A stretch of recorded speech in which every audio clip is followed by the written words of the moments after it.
I'd like to welcome you to the ZBA, Wolfeboro ZBA on March 14th. We have 2 continued hearings tonight. I'd like to take roll call. To my far right, Luke Freudenberg, Sarah Silk, Suzanne Ryan.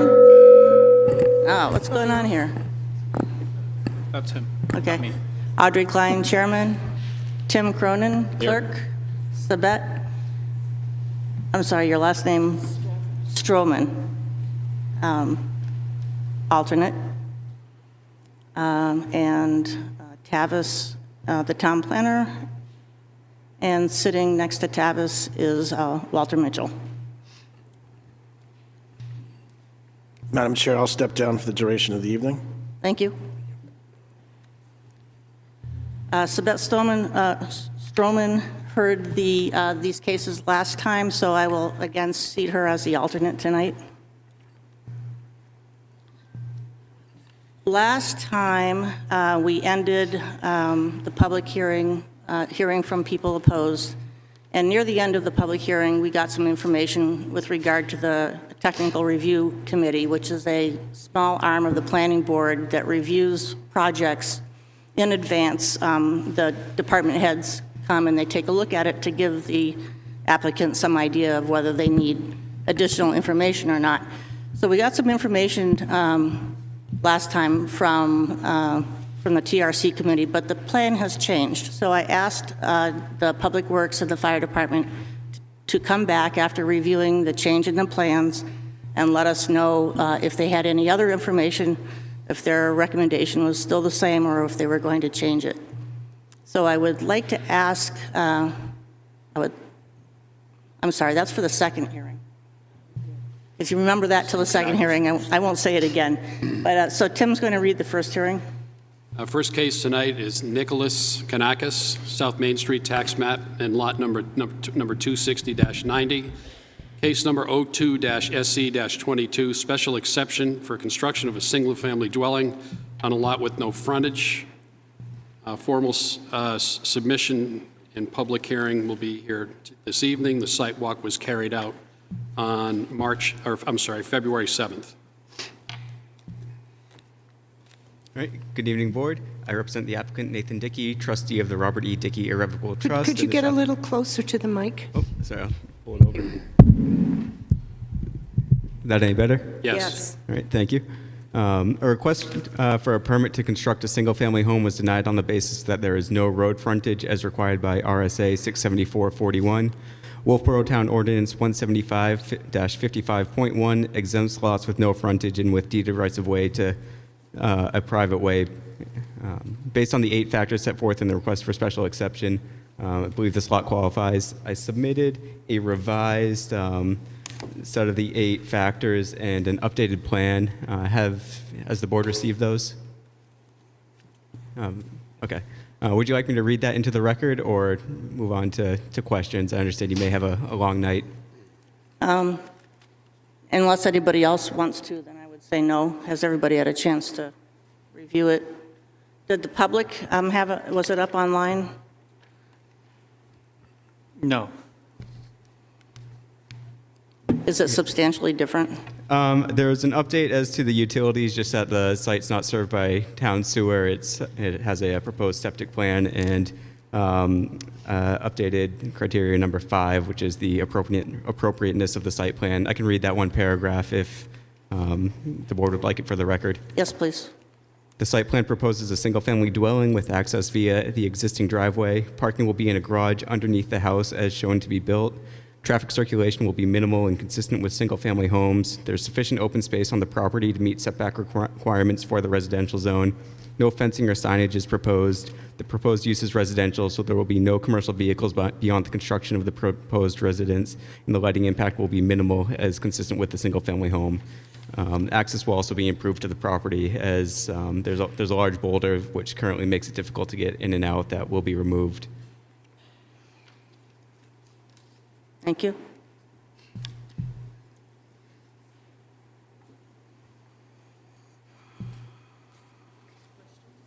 Yes, questions?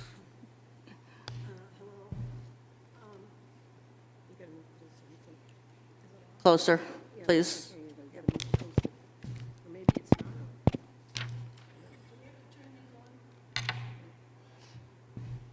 I have a couple of questions for you. Can everybody hear? Nope. Can you get closer to that? I don't know if it's on. It is. I believe so. Do you want to borrow my microphone? Thank you. Thank you. On one of the plans that you gave us, it looks like it was from the tax map. It looks like this. Can you see that? Yes. All right, there's a zigger that goes from lot 89 to lot 90. Can you tell me what that zigger represents? Can I come take a closer look at your map?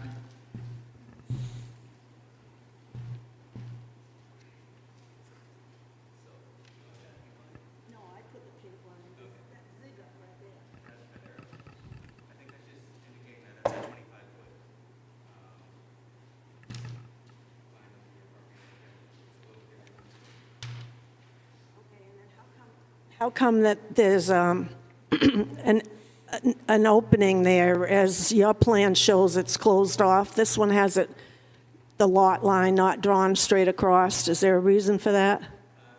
That may just be how you're Okay.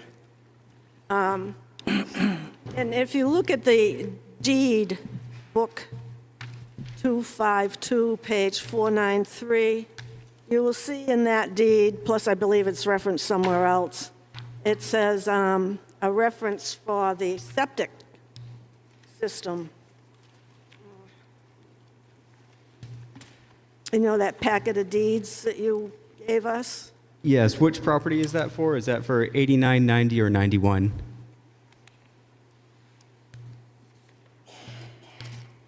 It says the septic tank by use of the sewer line now laid or any change that may be desired is reserved for Ralph Hubert, his heirs and assigns. So what is the story on that? Is that, which lots does that shared septic go for, to? I'll have to see which packet that's in. What's the book and page reference? It's Well, book it's- 252, it's- page 493. Yeah. It's referenced twice. It's on book 252, page 493, and then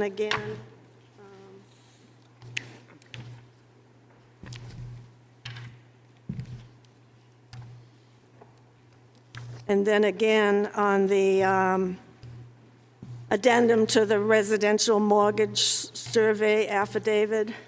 I don't know tell you what page. There's no page. So that's actually lot 89 to the south. The deeds in that were included just to show that the right-of-way is granted over that lot. That septic isn't involved with lot 90. That septic, is it shared? No, that's on lot 89. Why does So- it say it's shared in the deed?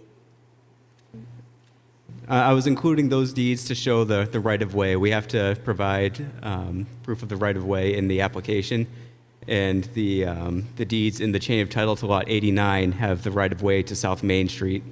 We're landlocked behind that. The septic isn't involved with this lot at all.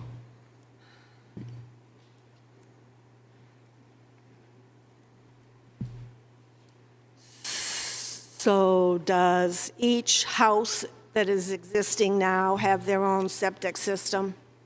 Or is the one out front hooked up to the water? Alden, here lot 89. What's that on?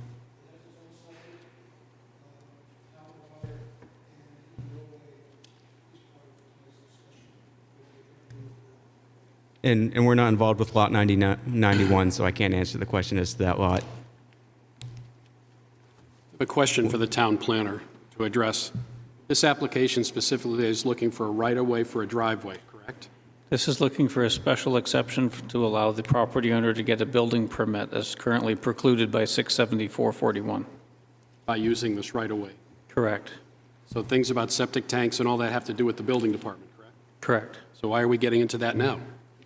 Because if you look at your application, That all gets taken care of during the building department process. if you look at the application, there's certain things that they have to submit, and there are things that are missing. And I came across, since we had all these deeds, I read every single one of them, trying to figure out where that easement was, because it's not drawn on our plan. And it's not described in the deed. It just says it's 15 feet wide, and it tells you where it's going, but I don't know how long it is. And I don't know where it travels through these parcels specifically. Right, it's the, Have you got a survey for that? when we were at the lot for the site walk, was it the January meeting? It's that driveway that we came up. It's currently in use by Lot 91. It's the same right-of-way is granted to both properties. So when we came up the driveway for the site visit prior to the last meeting, that's the right-of-way we're referring to. Well, that's fine that it's on the ground, but it's not on any plan. Right, it wouldn't show up on the GIS map, and there hasn't been a plan or a survey done to the property yet. Right now, it's just a deeded right-of-way that's currently in use. And so do you know how long it is? It goes from, it's the entire driveway that we, In It's feet? 171.95 feet from the town line up to this lot number. It's right on the map. correct. Yeah, it goes along that west side of Lot 89 all the way to the street.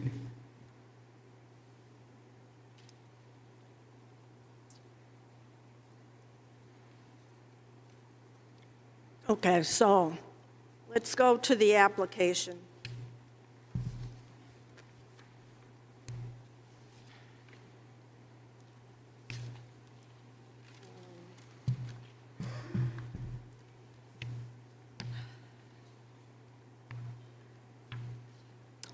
The application has certain items that are supposed to be submitted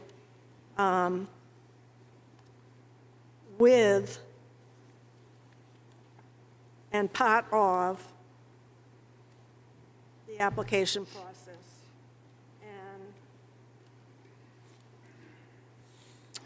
And C2, you follow along on the application. Mm-hmm. You got one in front of you? I have one somewhere in my stack if you want to read it to me. All right, I can move and grab. Looking for it too. Where did it go? Is, Does everybody have it in front of them? It looks like this. It's on the planner's review. Yeah. Yeah, I can read it to you if you like. that would be great, thank you. C2 says the lot complies with other zoning requirements, and no application shall be considered without a compliance determination issued by the code enforcement officer. If not, the property owner shall first obtain any necessary variances. Right, and we applied for the building permit and were denied based on the lack of frontage. That was included with the application. No, the building permit was denied with an asterisk that says incomplete plans submitted. This denial issued to allow RSA 674-41 process to evolve, which is this hearing.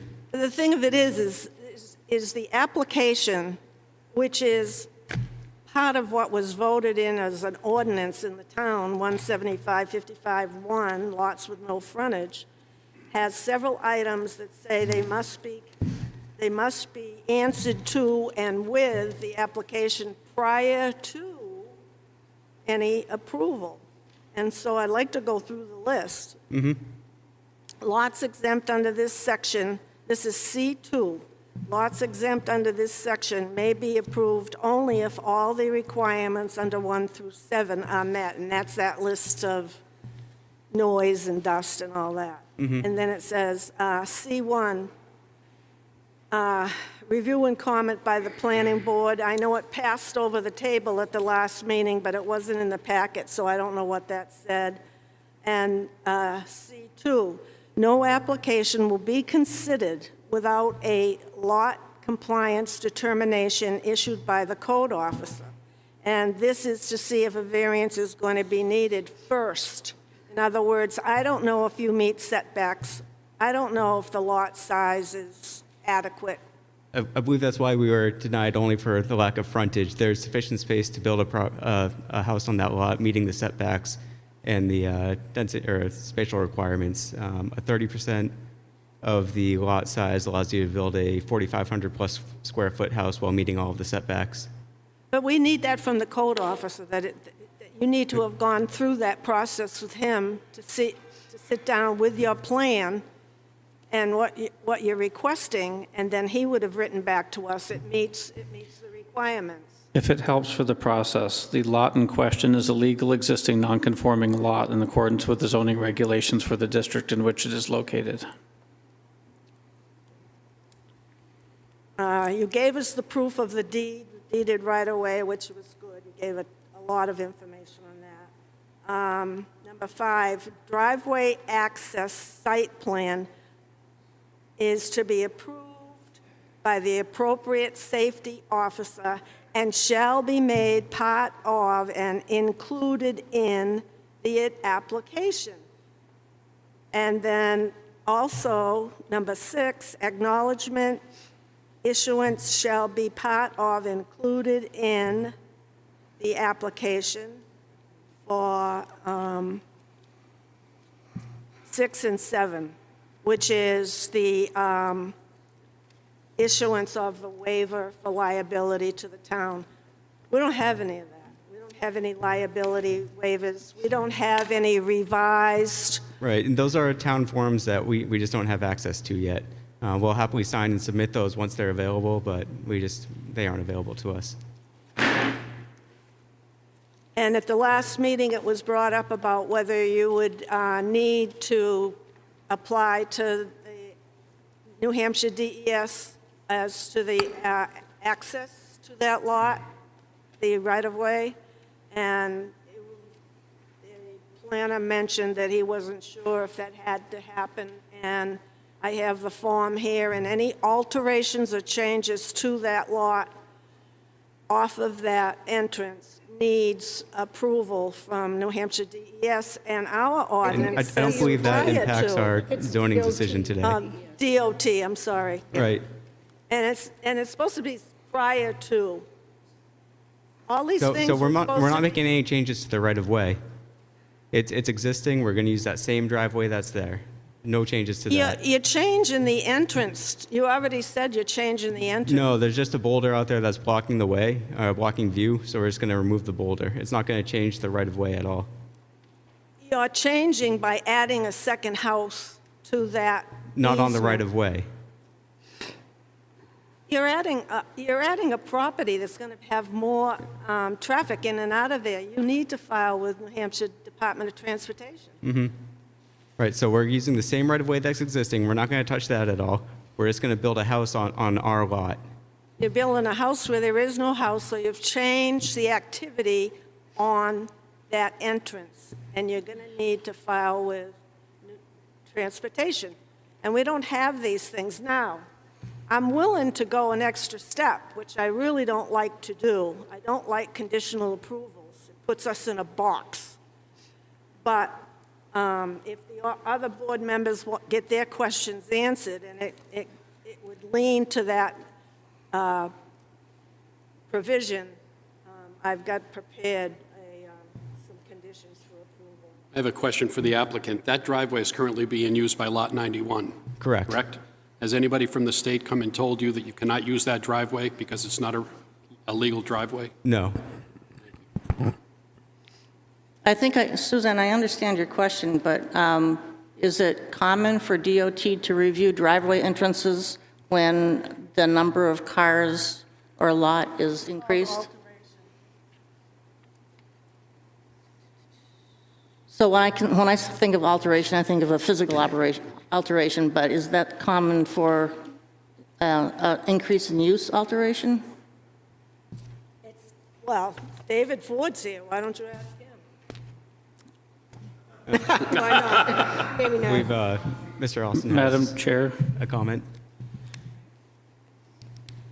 Tavis has a question. Yes. in Tavis. case it's helpful, with regard to C5, the driveway access, there is no driveway access site plan because the driveway was there probably prior to DOT existing. So it's considered an existing drive. I would recommend a condition that the applicant let the DOT know, if this is approved tonight, that there will be an additional home, and it will be up to the applicant to coordinate with the conditions of DOT if any changes are required within the right-of-way for access to the existing drive. And the applicant understands that it doesn't end here with zoning. He still has to meet all the planning board requirements and anything else that he needs going forward.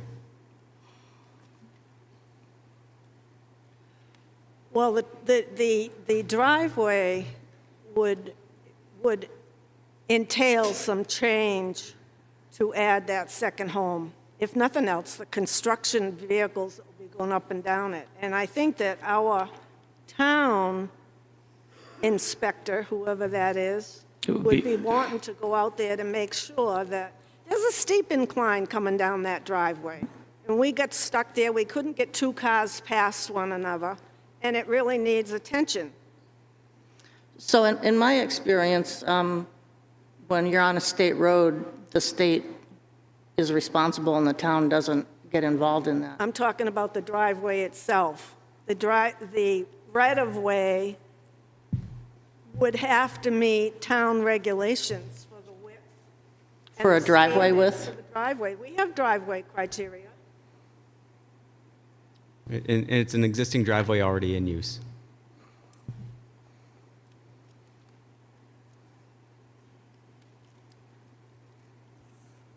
What's the size of the second house you're building, and how many bedrooms? So it'll really be up to planning board what's allowed. Right now, you can get up to about 4,500 square feet. I believe, Alden, what do you want to do for bedrooms?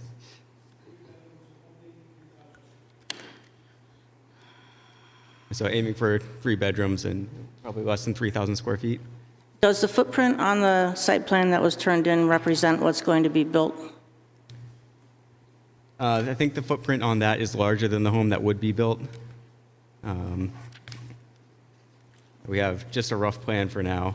So it's still very early. We're not sure if it's a... It says 35 feet by 45 feet. That's the proposed garage going underneath. The larger box outside of that would be the proposed home.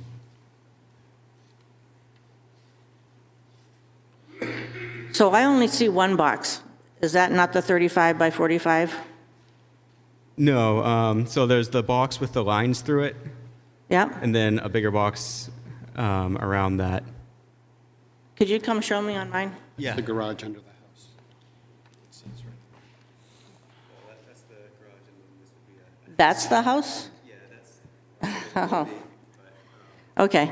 I didn't think it was a house because it's not actually rectangle. It's got a strange angled line on it that looks like a setback line. In fact, they all look like setback lines, and that's what I thought that was. Right, I think that would be the maximum house, but the plan is for something smaller than that. Okay, so it is a setback line. It looks like it from this. It's an older plan. If we get approval for a home, then there'd be more detailed plans submitted for the planning board. And obviously, there needs to be room for the septic system, which will probably Correct. take up some of that building area that's shown. Right. Do you happen to know how long House 91 has been there?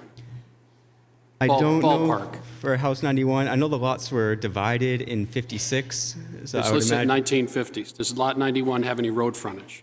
No. Is Lot 91 using that driveway Yes. without road frontage? Correct. Lot 90 is looking for the exact same thing. Yes, it would use the same right of way. Seems pretty clear. I agree.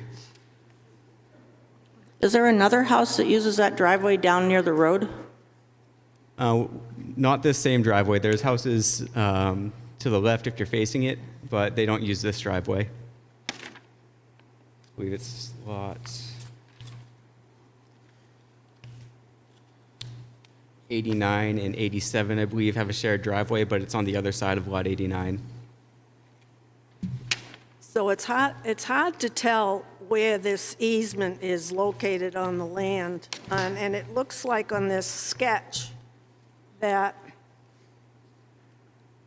the turn to get into the garage laps over onto the house lot where there's a house.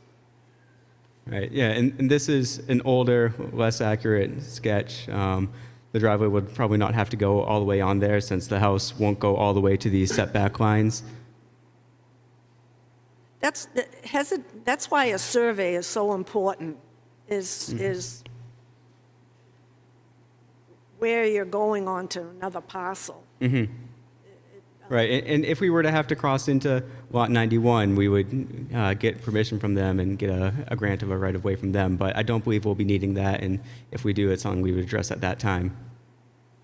Does the deed specifically state where that driveway is? I believe it says on the westerly, I mean, specific measurements. no. So basically, if they have a right-of-way, they have anywhere through Lot 89 to get to that road if they're granted that right-of-way. And most likely, when they purchase the property, they're going to specify in there where the right-of-way is, so it doesn't go through the guy's living room. Right.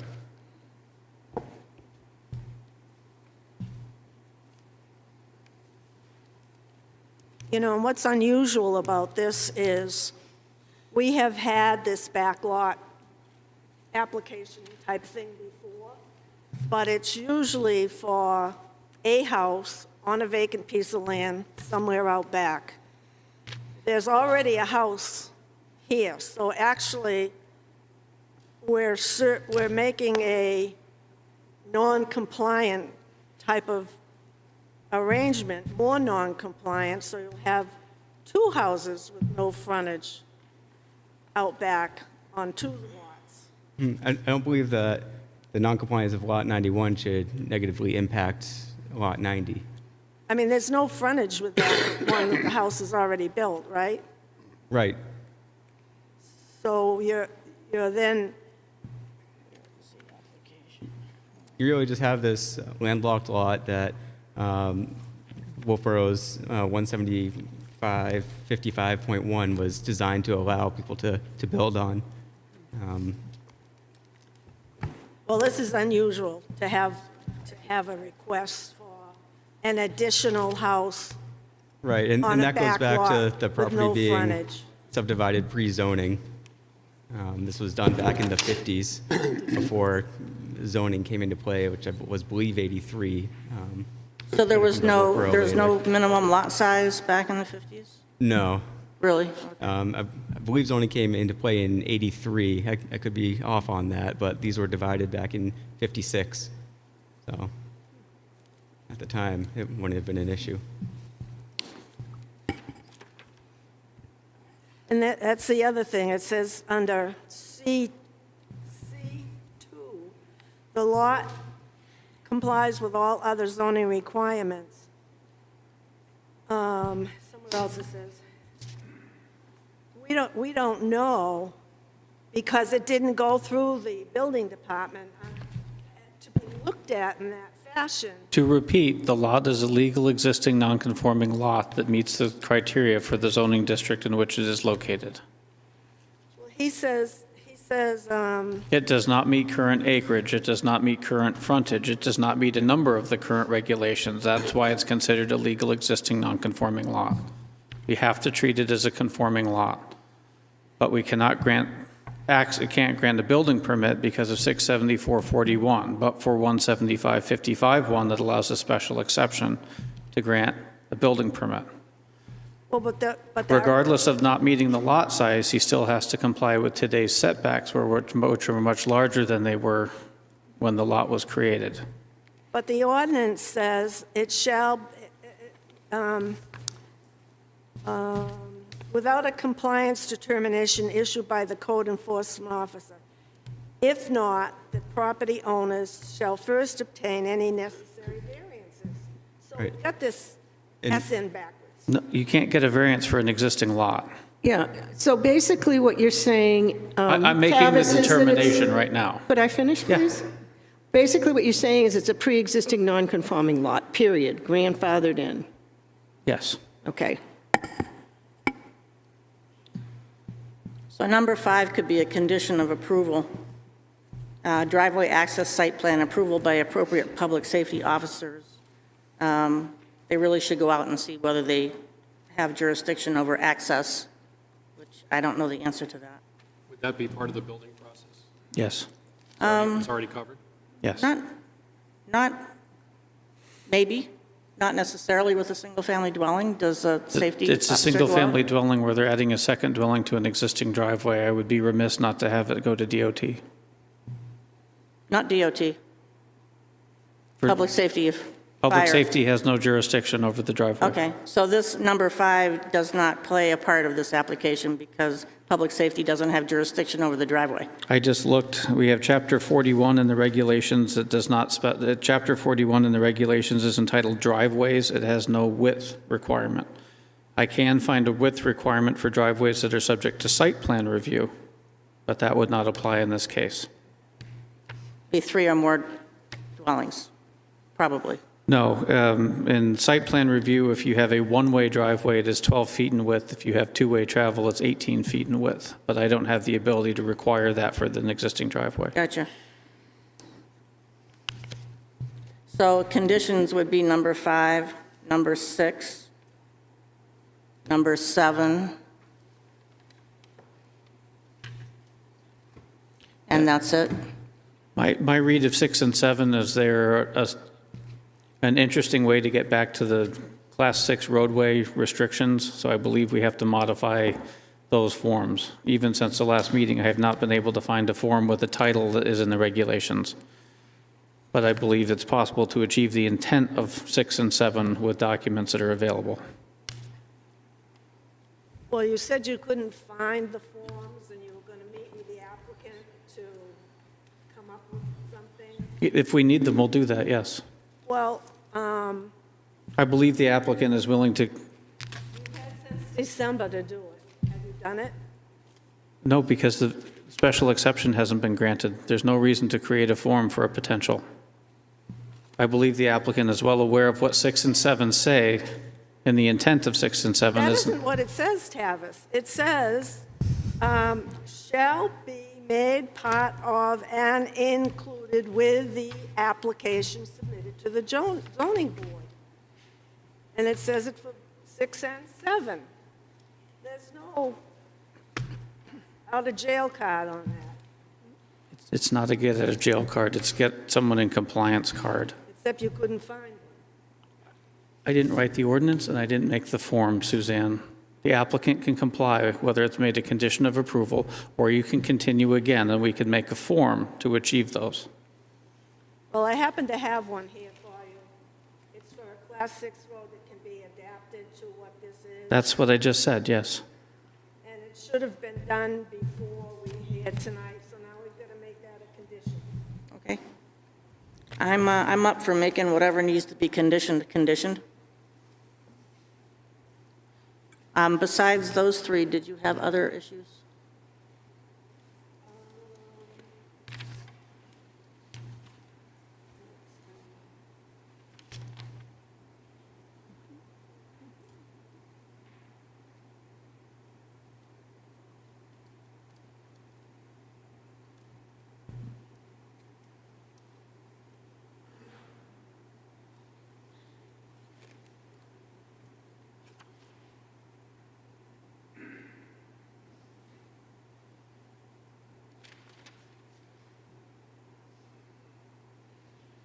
Well, it's a given, but I think we should include it because it's part of the regulation, is that there's an acknowledgement that it is eligible for subdivision, and also that all of this will be recorded at the Registry of Deeds.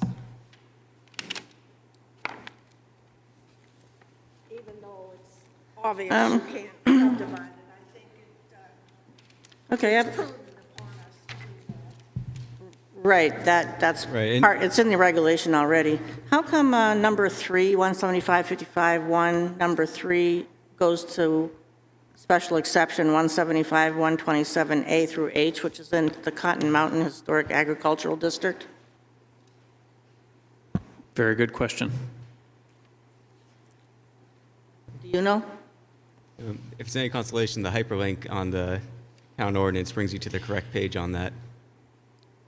But Brings you where? the hyperlink in the town ordinance page brings you to the correct Oh, it does. link there, but it may be a typo on the Okay, ordinance. so it's not only for the Cotton Mountain District, it does go to the proper zoning district? It's the special Right, and that's, exception criteria. The 8 Okay. criteria.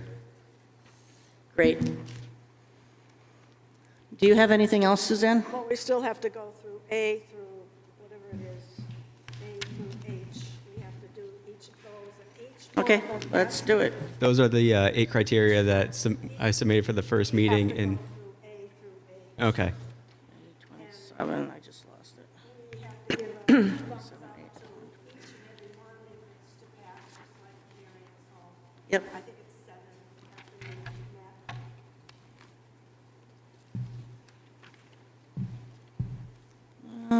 Let's see, where was I? Okay. Wait a minute, I gotta find mine.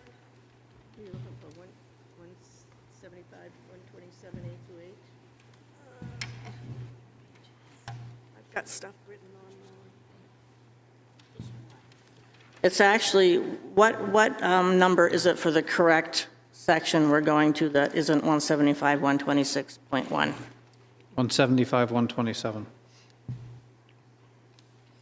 Okay. It's the review of conditions for grant of permit under special exception criteria.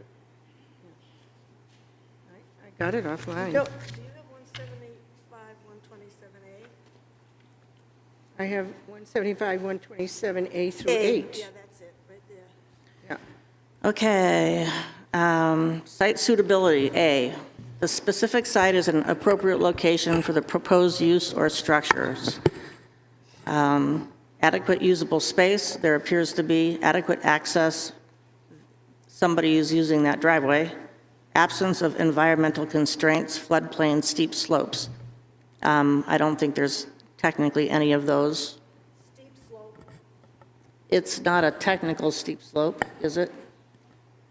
No. It doesn't meet the criteria for It's not steep over, slopes? it's not over 15%. And that portion wouldn't be on the I don't lot know. regardless. 15%, That's pretty steep. it's pretty steep. 12% is, That portion isn't on the lot. If she's talking about along the driveway, that's in the right of way and not part of Okay. this. Immediate neighborhood impact, that the proposal is not detrimental, injurious, obnoxious, or offensive to abutting properties in particular and to the neighborhood in general.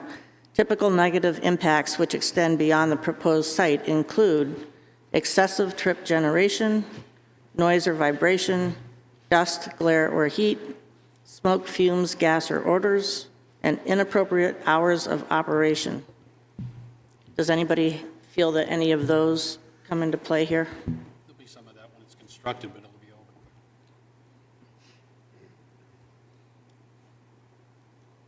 No issues. C, that there will be no undue nuisance or serious hazard to pedestrian or vehicular traffic, including the location and design of accessways and off-street parking. The accessway's already done out onto DOT, and I don't think off-street parking plays a part in this. Any other comments? D, availability of public service and facilities, that the following services and facilities are available and adequate to serve the needs of the use as designed and proposed. So the use is a single-family dwelling. Sewer, you'll be getting you haven't gotten a septic design yet, but clearly there needs to be one for the building permit, Correct. as well as water, stormwater drainage, fire protection, police protection, streets, parks, and schools. I don't see any of these that impact this. Any comments? Okay. E, appropriateness of site plan. Consideration shall include parking scheme, traffic circulation, open space, fencing, screening, landscaping, signage, commercial vehicles, and lighting impact. These appear to be for a commercial-type property, not a single-family dwelling, except for perhaps the lighting impact, which I would suggest that they do not put a spotlight or any kind of motion-detected light that broadcasts over to the adjoining lots. Right. F, immediate neighborhood integrity, that the historic uses and established use patterns be weighed with recent change in trends in the neighborhood. Well, this was there, and we need housing. Any comments? A lot of single-family homes there. Fits. G, impact on property values, that the proposed use will not cause or contribute to a decline in property values of adjacent properties. Well, I'm not a real estate person, and I can't say one way or the other. Any comments on this? I have a comment. Yes. I would say that it would probably not have an impact on property values just due to the fact that it's a residential neighborhood and we're adding another residence. We're not putting any kind of commercial property or anything like that in there. So I think it's in keeping with the neighborhood criteria. Okay.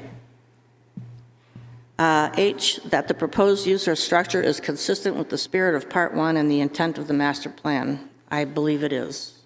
Comments? Was there something else, Suzanne, that you wanted to go through? I didn't get that with my application. Get which?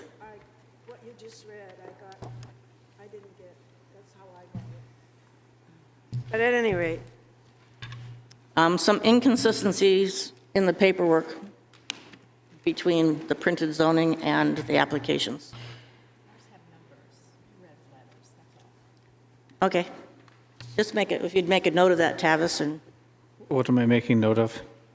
there's an inconsistency between the wording and the lettering in the printed zoning and on the application that was submitted for these items. Okay. So the board wants the form renumbered to coincide with the regulations? It- Confusing for me, because Preferably. she was reading letters, and what we got is numbers. And it's a minor detail, but for somebody like me that's new, it is helpful to have it be consistent. It's one of a million things that probably are not consistent, that if we keep putting them on the list, maybe they'll get done. Right? Yeah, I believe the application form is put together so you don't have to have the regulations side by side with it, because each of the criteria in the application form are listed and written out, and then there's a blank for the applicant to fill in. But it can be numbered to match the regulation. That would be great. Does anybody else want to speak for or against this application before I close the public hearing? Board, would you, are you willing to close the public hearing? close the public hearing, I'd be happy to make a motion. Second? Sarah? Yes. Yes? Yes. Okay. Deliberation? Yep. I would move to approve the application for special exception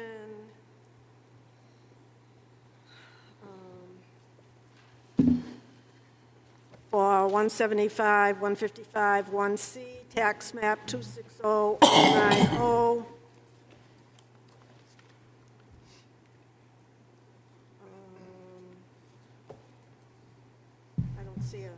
I don't see there's no street address because it's not on the street. Okay, and conditioned precedent upon, I believe it was 5, 6, and 7? Is that what we were talking about? I believe So so. specifically, precedent condition number 1, applicant shall coordinate with NHDOT as required for the access. Is that what 5 says? 5 talks about the driveway and the jurisdiction having authority over the access, yes. He's referring back your point that DOT needs to review the driveway for additional use. Well, I didn't get much support for that, but I'd certainly include Yeah. that in the motion. I think, That is number 5, Suzanne. oh, that is number 5? Yeah. He was just reading it. clarifying it. Yep. Yeah. Well, listen, I lived on a state road for years, Route 108, and I couldn't change my driveway without calling the state to get approval. Right, we're not making a And physical change. especially, I don't think it's not going to be, I think that it would be an easy call to make. So let's just include it to be on the side of reading this in the most restrictive manner. Audrey? well, they have a safe site distance, I'm sorry, they have a safe site distance requirement of 400 feet in either direction, and more than 2 driveway entrances exist in approach from one highway to any other parcel of land unless the frontage along the highway exceeds 500 feet. So they've got a hurdle if they need to, But it's an And existing we'll work on that driveway. with The DOT. applicant stated that they were going to remove. they're changing it. They've already said they're going to change the entrance, the flare of it. And they said they'd be willing to go to DOT, so as a condition of approval.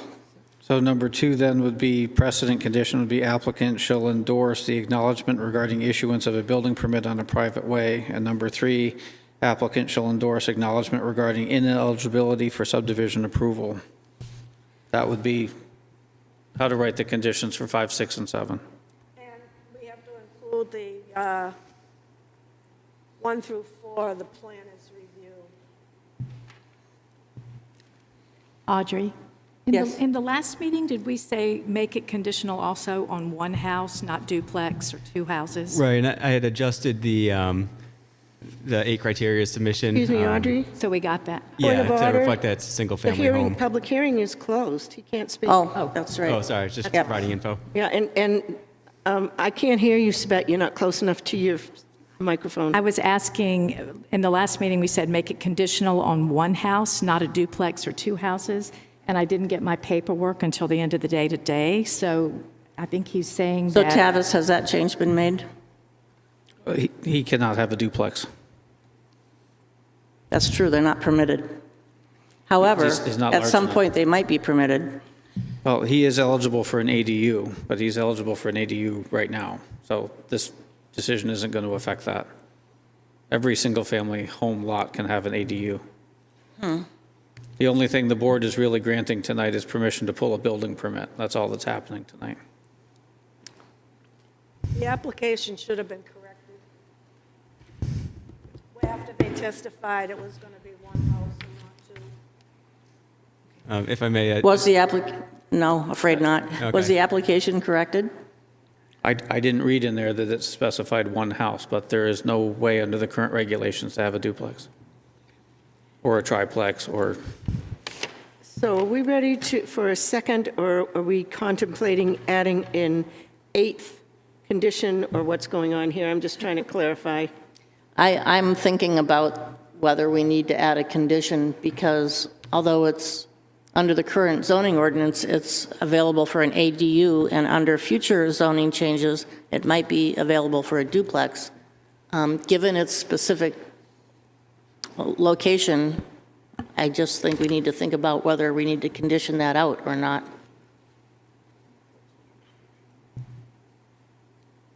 Feelings? Can't we just make that a condition? We can. I would propose that we make that a condition, that it be for single-family housing, so that he can move on. So is that a motion to include Motion. that? Yes. We Motion have to a do what? motion. A motion to include a condition that it only be a single-family house. So I would suggest that that be somehow tied to one of the criteria of the special exception, instead of just adding a condition. So what condition of the special exception, either A through H or 55-1, is emboldened or supported by putting such a condition on? What's the number of the Site section again? suitability? This- I don't think the board has enough to determine that necessarily, but that's my opinion, not the board. Because it says it's an appropriate location for one, it says a 1 or 2 family dwelling in the application we have. And I think we're saying 1 family dwelling. And I know I can't talk, but. No, you I can't submitted a talk. revised one, should have been circulated, that corrects it to single family. It's been corrected, but we just don't have that. I'd like to take a vote on this before I die, so can we get going? Did we get a second on Sabet's motion to, or do you want to? We don't have a second to the original motion. Well, it was, but I was suggesting that we make it a condition Right. that it be a single-family housing, because I don't see in my paperwork where anything has been corrected to reflect that, although I may have missed it. Tavis is saying that that needs to be tied to what he is referring to as A through H, but in my paperwork is 1 through 8, Correct. I They're believe. the same thing. Which of the special exception criteria are better met with the condition that it only be a single-family home? I think if you're at the same spot whether it's a 1 or 2 family, say he had applied for a duplex and everyone's opinion on the special exception criteria had been satisfied, then you couldn't justify putting that condition on. Yeah, no, I get that. What was the number for the special conditions again? Because I have to find that. 175, 127, That's what I thought. well, A through H or 1 Oh, here through we go. 8, however you want to look at it. And again, off the record, but you need an additional 21,780 square foot per additional unit, which this lot doesn't qualify for, so a duplex couldn't go on there regardless. Well, could we not just say that, amend the motion to say that this special exception is for one dwelling unit? But you have to hook it up to one of these special exception criteria. You can't just put it out there by itself. So that's what we're looking for. Does that motion fit into one of these special exception criteria? Can we ask Walter about this? Can we ask Walter about this? Well, he said, I believe he may have already opinioned, but Walter, are you available for consultation on this? Well, my problem is, I don't know anything about the background of this, and I don't have the ordinance in front of me, but it sounds like the applicant is accepting the condition. So I urge you to adopt the amendment and go forward. Would somebody like to second the amendment of the condition to put into the motion? Second? Everybody in favor of the condition of single-family dwelling to put into the motion? Yes. Aye? aye. Okay. So now we have a motion.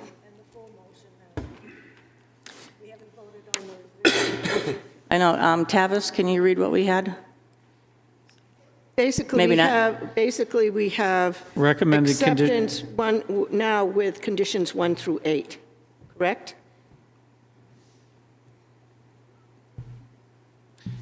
The original motion included condition precedent 1, applicant shall coordinate as required with New Hampshire Department of Transportation on the access. Condition precedent number 2, applicant shall endorse the acknowledgement of number 6 in the regulations. Condition number 3, acknowledgement of number 7. Subsequent conditions would be 1 through 4 as stipulated in the planner review, and number 8, the final condition subsequent would be property shall be limited to development of a single-family home. That sounds right to me. Can I have a second? All in favor? Sabet? Aye. Aye. Aye. Thank you. Thank you. Thank you.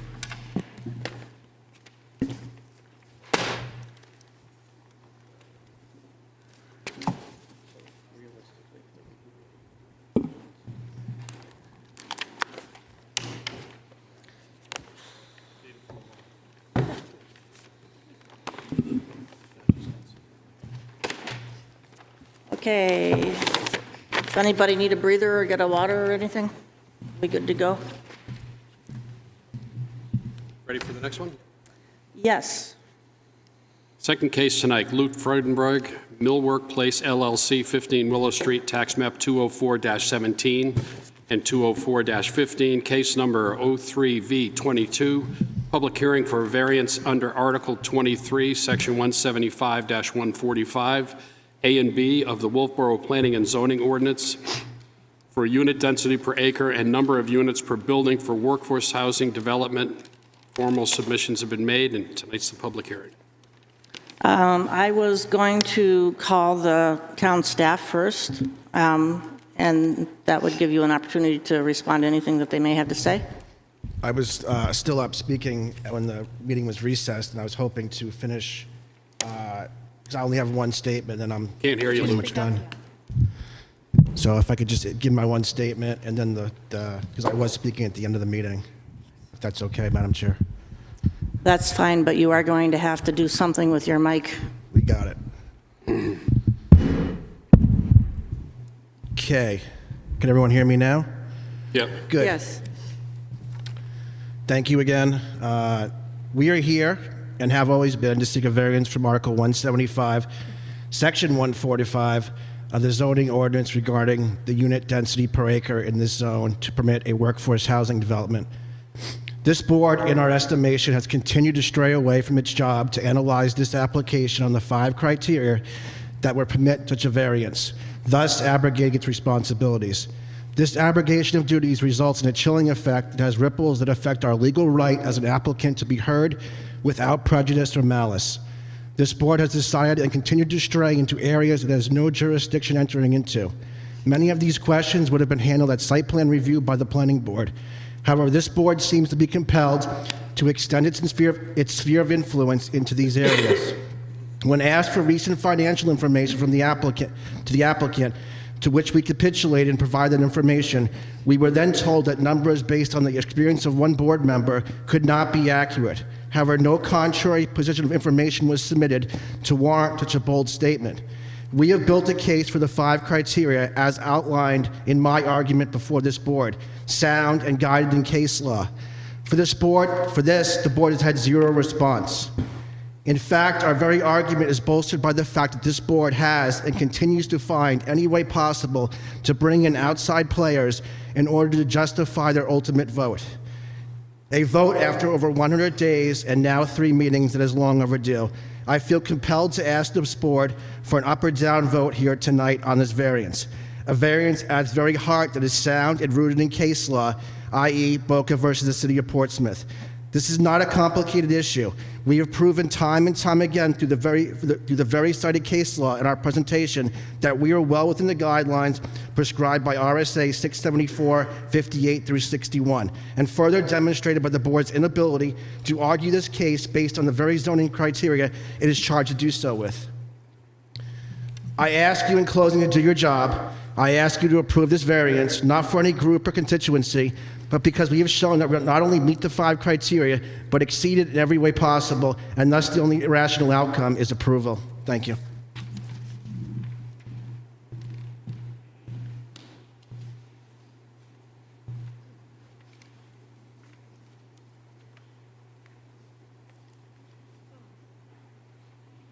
Mike? Yes. In a way, I'd like to address that. We got an application December 1st that was incomplete for the notice of the fact that there were 2 lots, 1 lot was not noticed. We, on that application, was told that there were 4.05 acres, 4 buildings, 80 by 80, and buildings each would have 17 units. The code officer denied such on 12/3/21 under 175, 145B, density 6 units per acre. An application proposed 17.28 units per acre under 175, 145A, limits each building to not more than 6 units. Then, during the process of January 12th, we got a new plan with the same old application and information, but the applicant spoke to us and commented. I don't know that this is the appropriate time to answer that completely. Well, I'm not necessarily answering that, but there is confusion here, and it needs to be straightened out. 3.7 acres with 50 units and 3 structures, 22 units, 3 buildings in a different dimension, and the code officer is denying it for the same old application. I understand. And So once again, we've got an applicant who either hasn't worked with the town planner or is working with the town planner and hasn't amended the application. So we're working off an old application with new criteria. Yep, we are. Well, that's Yep. great. And so we would like to get through the public hearing, get through the fact-finding stage so that we can deliberate. And then, it's clear that the applicant is not happy with this process, and, the place to find his remediation is not here. It's at another court, I guess I would say. Having said that, I still think there's information to be gathered in order to make a decision, a proper decision with all the facts that we can. And to that end, I called the Public Works Department and the Fire Department because they have not reviewed the application that's before us. So we have gotten no feedback on that. I do think that's within our jurisdiction. If you'd give me a minute, I will pull out the RSA.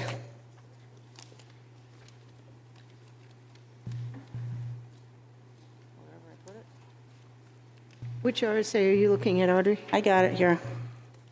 Could you give us the number? Section 674-59, paragraph 4. It says, paragraph 1, this is one of the workforce housing statutes, shall not be construed to require municipalities to allow workforce housing that does not meet reasonable standards or conditions of approval relative to environmental protection, water supply, sanitary disposal, traffic safety, and fire and life safety protection. So my understanding is that in reviewing a density application, which impacts nearly all of those, that is within our obligation, actually, to get that information. And to that end, anybody else have anything to say about that? I believe the only thing we need to address is density. If we approve anything, whether it's 4 units per acre or 6 or 50 or 100, it goes in front of the building department, and they're going to make the decisions based upon all those other criteria. Say it fits or it doesn't. So we could drag this out and go another month, or we can... I would like to hope to think we can get this information tonight, but I guess we'll see. Sabette, did you have a comment? Could I have the Public Works and/or the Fire Department make a statement, please? Chief Sadi? Hi. Have you had an opportunity to look at the present plan that's different than the one that you reviewed at the TRC? I have not received any plan other than what was shown to us at TRC as of right now. Would it benefit you to have a current plan? Sure, but I'm not sure I'm in a position to make an immediate judgment on the utility of that plan for apparatus access or whatever it may show. I mean, I literally have not seen it. Okay, then I guess there's nothing you can comment on, but thank you for coming. Would you make that assessment after a building plan? If a building plan was put forth, then you would be responsible for addressing those issues? Correct. Typically in the, when we get involved to some degree at or after TRC, and depending on the actual size and or complexity of an application, may answer some questions and so forth for the applicant or a engineer or surveyor or something who's putting together a package. But then our more intensive review comes with the building permit application, which always includes Right a now, it site would be all plan. hypothetical. Correct. I have a comment.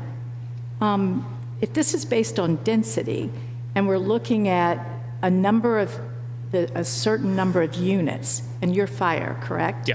Yes. I drove Willow today, because now that there's no snow, I could really see the property. It seems like for me to make a decision, and now again, I'm new, but for me to make a decision about density, I also need to know that density and safety go hand in hand. correct? And if you can't tell me as the fire department that you can safely go down Willow because you don't have an updated application, nor do we, I don't understand the process. To be honest, I think that may be where we are because, again, I have not been given whatever the updated site plan is to be able to start to review it to determine its usefulness for apparatus access and so forth. I can say, and I have said this to the applicants at TRC, that is one of my primary concerns looking at this entire project. Is my first question in my mind was access. Yes, I mean, I could not turn my car around today when I went down Willow. Sure. So to be fair, though, I think that I mean, whatever unless comes I of did this, it in the walkway for where people are biking, correct? Yeah, no, it's a concern, but to be fair, I think moving forward, however this evolves, the access will look somewhat different than it does today. I understand. Is it fair to say that you did not recommend this project when you reviewed it at TRC? No, I think it's fair to say that I didn't feel we had complete information to make a final determination at TRC. Is that what the not recommended box on the sheet means? It's my interpretation. That's what I've always been told. That means is we need more to make So a you don't final have enough sign-off. information to make a decision? Right. Yeah. We don't have a complete package in front of us. There is more that has to happen. Okay, thank you. Anybody else would like to ask Chief Sadi a question? Yes? Yes, I have a question. We were made aware with some information that we got in our packet this month that, just a second, I'll find out. Maybe. The Board of Directors of the Wright Museum said regarding access, it says, it seems clear at this point that Willow Street will be the sole access and egress for 2 of the 3 buildings of this project. In addition to overall museum access, these factors need to be considered for the record. And they addressed the crosswalk that's right there in front of the Wright Museum. And they said the Wright recently advocated at a DOT hearing for keeping the crosswalk in front of the Wright, and they have a small picture here. One important reason for supporting the need for the crosswalk is it's the planned emergency museum exit and meeting place in event of fire or active shooter. Is that something that you are aware of? I'm aware that the museum has a plan. I'm not intimately familiar with the details of it, but that would be consistent, I think, with their location and so forth. Okay, so then they went on about parking and traffic, and they said the museum brings over 20,000 visitors in during their seasonal traffic. And I guess the question I would have is, they did remove one emergency, well, not emergency, but one crosswalk, based on the fact that this was their emergency exit, and the state did away with the second one because I believe it was because they thought they were too close together. So would it be fair to say that as a layperson, I see that if this is where the emergency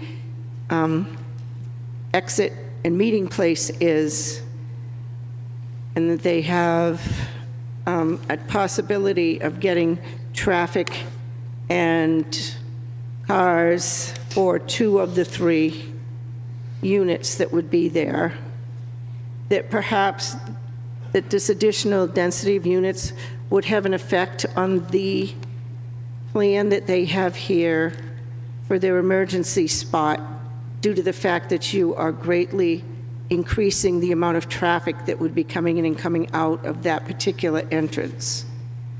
As a layperson, as a reasonable person, I can't see how you could come to any conclusion other than you would be adding danger in an emergency to have that many extra cars.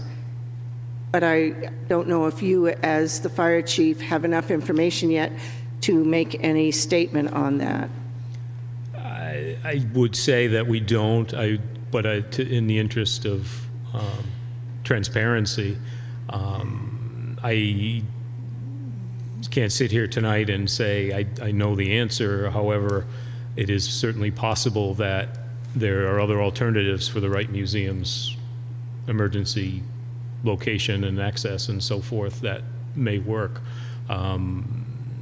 Again, my suspicion would be that once they see the whole package, should there be an approval of some sort in this project, they may elect to revisit their emergency plan or may determine that it would still work the way it's currently written. I would think they're somewhat constrained by the location of that crosswalk at this point.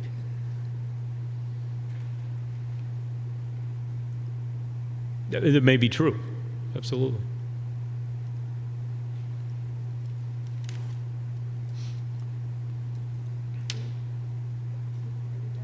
Yes.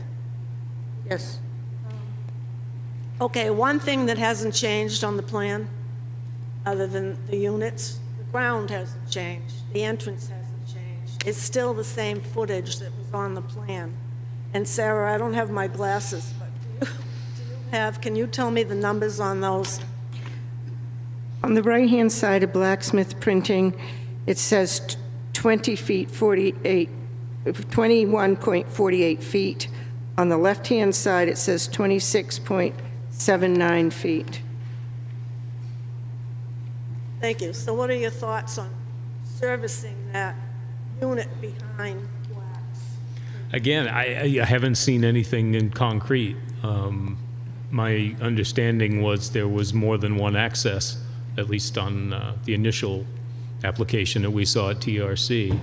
And if that's it, obviously we'd review that when it's put in front That's of as us. concrete as it's going to get, because it's the same number that was on the plan that you saw at TRC as far as entrance. That has not changed. And so I'm asking for your opinion, how you're going to service that unit behind there. Do you need to get a truck in? Perhaps no, maybe you take the hose. Can you talk to us a little bit about how you?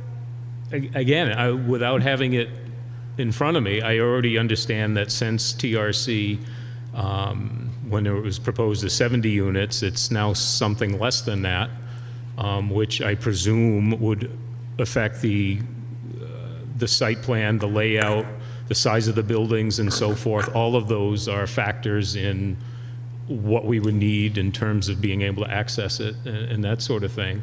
If one or more of the buildings either was reduced in size or eliminated, that would certainly have an impact. But again, all we have in any quote-unquote official capacity is a small drawing and some language from the TRC that at that point still was for 70 units. And I understand hearing your earlier proceedings and so forth that is not necessarily on the table anymore. I might be mistaken, but I think we just dropped a whole building, not the numbers within the building. So if you looked at the old plan, there were 4 buildings, now there are 3. And to your point, they're still in the same place, right? They dropped a building and they dropped some units, but my point is the ground has not changed. Right. The entrance footage has not changed from what you saw in the original plan to what we have in front of us. Willow Street hasn't changed. It's the same dimension and width and the same length, and yet I'm not hearing from you anything about. In the interest of making a good decision, have you tried to take a fire truck down Willow Street? We have done that in the past before. Now, again, because we haven't seen it, I don't know that Willow Street's going to look the same with this, whatever proposal comes forth. So to make a judgment based on the way it's laid out today, I don't know has any value. This may help. Can you fit a fire truck in a 20-foot wide opening? Yes. Okay. I couldn't hear your question, Tavis. Can you fit a fire truck or fire apparatus into a 20-foot opening? Because the 2 dimensions that were read off were greater than 20 feet. How much space do you need to turn multiple fire trucks around? Like 3, if there were... Well, when we Could are I- involved in it, Can I just break in? The site layout is, the site layout within the site, I believe, is the planning board's purview. Well, it might be, I guess. My question is, you have one access. Is there a certain threshold of population over which you would need to have or you want two accesses? I don't know that it would be population, but I guess if it would be probably building size, which then goes to some degree to population. But again, until we see the actual proposal, obviously 2 entrances or exits is better than 1. But I can only review it to the standards in the state fire code, which may allow only 1 access depending on a number of factors, including height of buildings, size of buildings, footprint of buildings, sprinklers, fire alarms, all that kind of thing. So I would be simply conjecture for me to give you any kind of...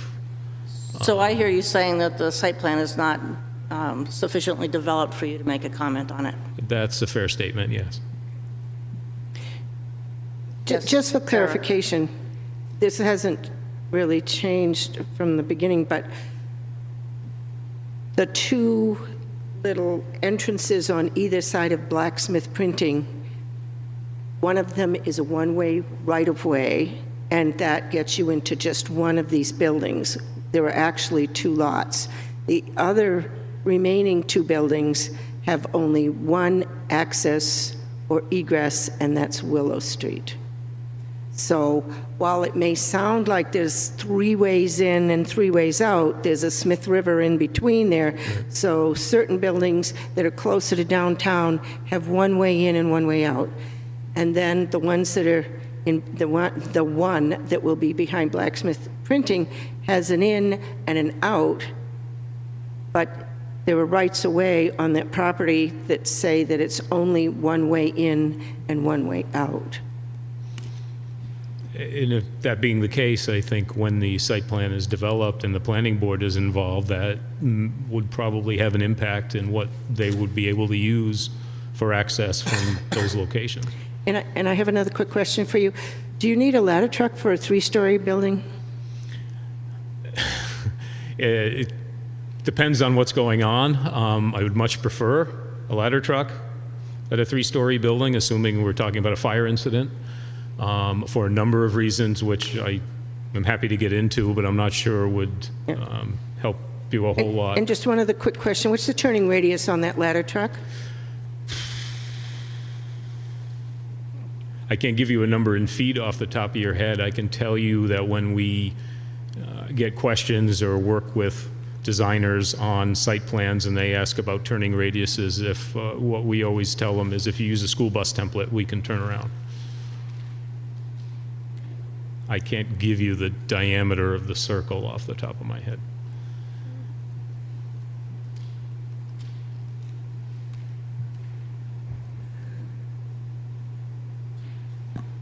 So are there any other questions right now for Chief Sadi? We have Dave Ford is in the room. Thank you, Chief. Dave Ford, same question to you. The site has changed since you went to TRC. So I'm curious as to whether, I believe that you wrote a not recommended on your sheet as well. Not sure what that means to you, but can you tell me if you have seen this new site and if there's any differences in the way you're evaluating it from last time? Well, yes, I did see the original TRC meeting, and I had a lot to say there. I think I wrote down transportation, water, sewer, drainage, and was concerned about the density. And I said at this point, like Tom said, it would be not approval because we didn't have enough detail, and it didn't meet the zoning, so it wasn't even a moot point. You couldn't put it there because it was maxed out. So it had to come to this body first to look at the density issue. All the issues you've brought up, and again, I've talked to Suzanne about site distance, and it's not good. The road is not wide enough. There's a sewer pump station that's not adequate. It's a road that's in really bad shape. It's a road that accesses a DOT road, so really it's going to be DOT who will require a traffic study, and they will require improvements up to and probably including a $1 million traffic light there, which would then take into consideration all the concerns across the street. It's a very dangerous intersection coming down from 109A, 28. You said it. Did you say a traffic light? Oh, absolutely. Oh, okay. Well, that's what I'm saying. The point is, all the issues you brought up about safety and infrastructure can all be addressed, because engineers like doing that stuff. You give me enough money, I'll solve all your problems. Where does that money come from for, to upgrade that when there's a development going in? Is that the town's responsibility or the developer's responsibility? Audrey, come on, that's a loaded question. Oh. So obviously, it would be a situation in terms of a developer would ask for a project, they have to pay for everything for that project. So that's why this is kind of a, we're down the road. So if someone were to put in this project, even if it was, say the project meant zoning, so say it would be 20 units, they still would have to do everything you've asked for. They would have to do. They have to do a traffic study, because even any more than one unit, I think, would generate a traffic study, because it's so dangerous an intersection. It's so narrow a road. The water line is deficient. The sewer is deficient. So all the problems that are there that would require anybody to build on this parcel would have to do an upgrade. The land itself is all ledge. It's very difficult. It has all kind of problems. It has the Bridge Falls pathway right in the middle of it. That creates issues. Probably why it's been on the market for a dozen years. No one wants to buy it. And then you have the dam, which is failing, and that whoever owns the land owns the dam, which is a whole other set of responsibilities. So you But just those kind of also went, be fixed. you went pretty fast by one pretty important part there, and that is you said that even if if a proposal was out that met zoning, that proposal would still need to do a traffic study, potentially upgrade the road and whatever else they needed there. Everything. Everything. Not a question if, they would have to do it. So the town is responsible for the condition now. It's a low priority because there's only one building there. So at some point, we're going to upgrade the water, we're going to upgrade the road, but only to the standard that's there now. Anyone who wants to develop the land later, beyond that, they're going to have to upgrade the whole road from the state road in. Right. But my point being, and you're probably not getting it because you're not a zoning person, if it's not connected to the density they're asking for, then it's not really something that we can consider. So if they have to do it for one house, and we're looking at a density increase, they have to do it anyway, so it's not a burden that's being caused by the density increase. It's an existing burden that would happen anyway. Yes. Yes. Okay. Do you? I don't understand what you just said, Audrey. Basically, let me see if I understood what you said, Dave. If you had one house, say you just built one house down in back of Blacksmith Printing, then that is a whole different level of concern than if you have even up to 6 units that are allowed. Well, I think Let me just restate. I didn't mean one house. I didn't mean one house. I meant one, one building. What's allowed? I misspoke there. Okay. So I understand now. When you said one house, you were talking about one unit with apartment. Okay. Yes. Then this makes a lot more sense to me. Thank you for that clarification. Sorry. Well, And One commercial building. I have another question Yep. for Dave here. When we talk about that intersection, I know from trying to get out of the end of College Road at 2:30 in the afternoon when the high school gets out, 22 buses go by my house, and those 22 buses went through that intersection. And you talk about traffic studies and all. How many times have we had charrettes going back a number of years on the 3 most dangerous intersections in town, which are at the top of the hill by Brewster, the bad corner down by Westies, and this corner, 109A. I know I've attended them down at Crescent Lake and several other places with Brad Harriman's sister when she worked for DO2, Nancy, and a number of other people. And I'm just kind of concerned if this has always been included as one of our 3 major areas of danger on the highways in the middle of our town, how we can, when we're charged with health, safety, and welfare, ignore the additional 10 trips per day for about 70 cars going into that intersection. Well, it gets back into the whole argument. That's why it's, you know, it's a great question. And again, while I thought they were joking when they brought this project in, the applicant and their team, so ill-prepared, and again, they documented that they're not developers, they've never done this before in their life, so I've questioned their, why are you doing this? But if the question is really because we're trying to find affordable housing, we're trying to find workforce housing, and if that's a good community goal, if everyone wants to do that, then we need to discuss things about density, and that's what this is about. How many people can we put in this small area? So your question is excellent. Traffic is really the key here, and we don't know unless we do a traffic study. The traffic that comes into now 109A and 28, people go way too fast. They don't do the speed limit, and it's very dangerous. Would a traffic light help everyone and bring in more traffic to slow everyone down, to be more like a city? Because that's what affordable housing and density is, like a city. We're like a town, and we're trying to make high density. And when you look at our zoning map, someone did the zoning. I'm not sure, maybe Roger was here. When we set the zoning, this density, if you look in that map, this is the highest density we have in the whole town, 6 units per acre. Yeah. Right? To that point, I asked that map be put up because if you look at the, I guess it's a little red spot, it is exactly what you said. It's the most density right. area and the smallest geographical land area. Right.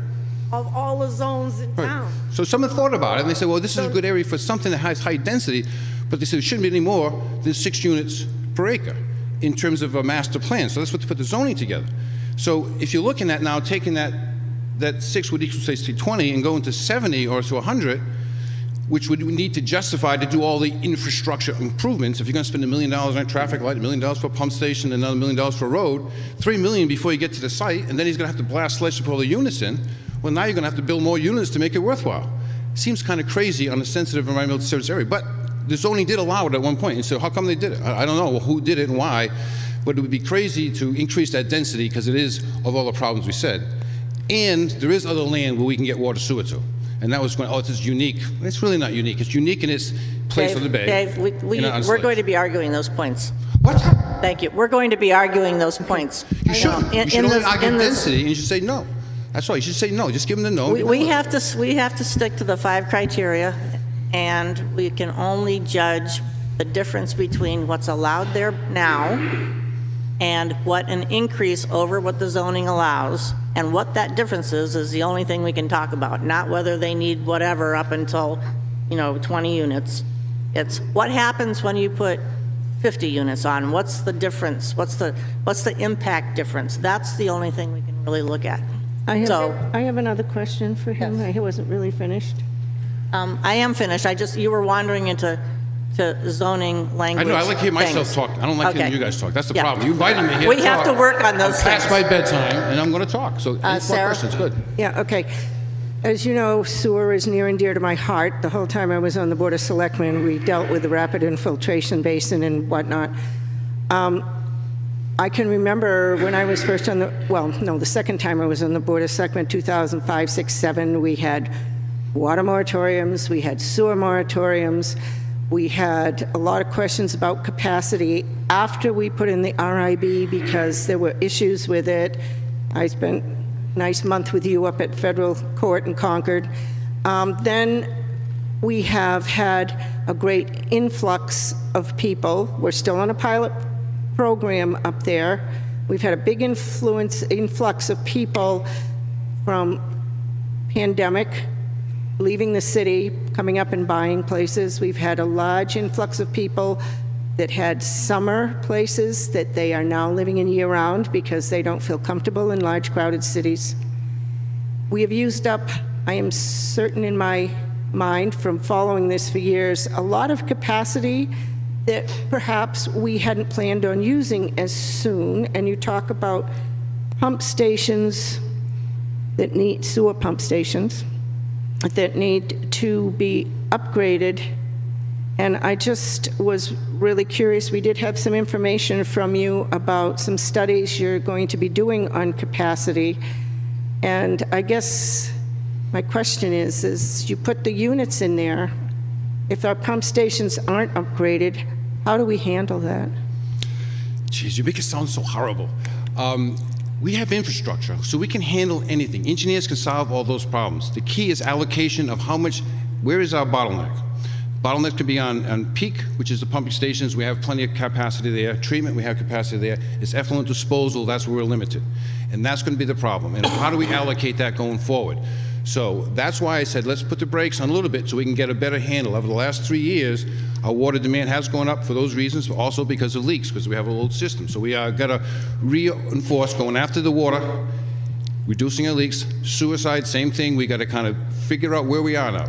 You know, we did a workforce housing project. Its 2 phases are in. It's on its 3rd phase now. We did allocations for that. We gave almost 5% of what we had to them for that allocation. They're in their 3rd phase now.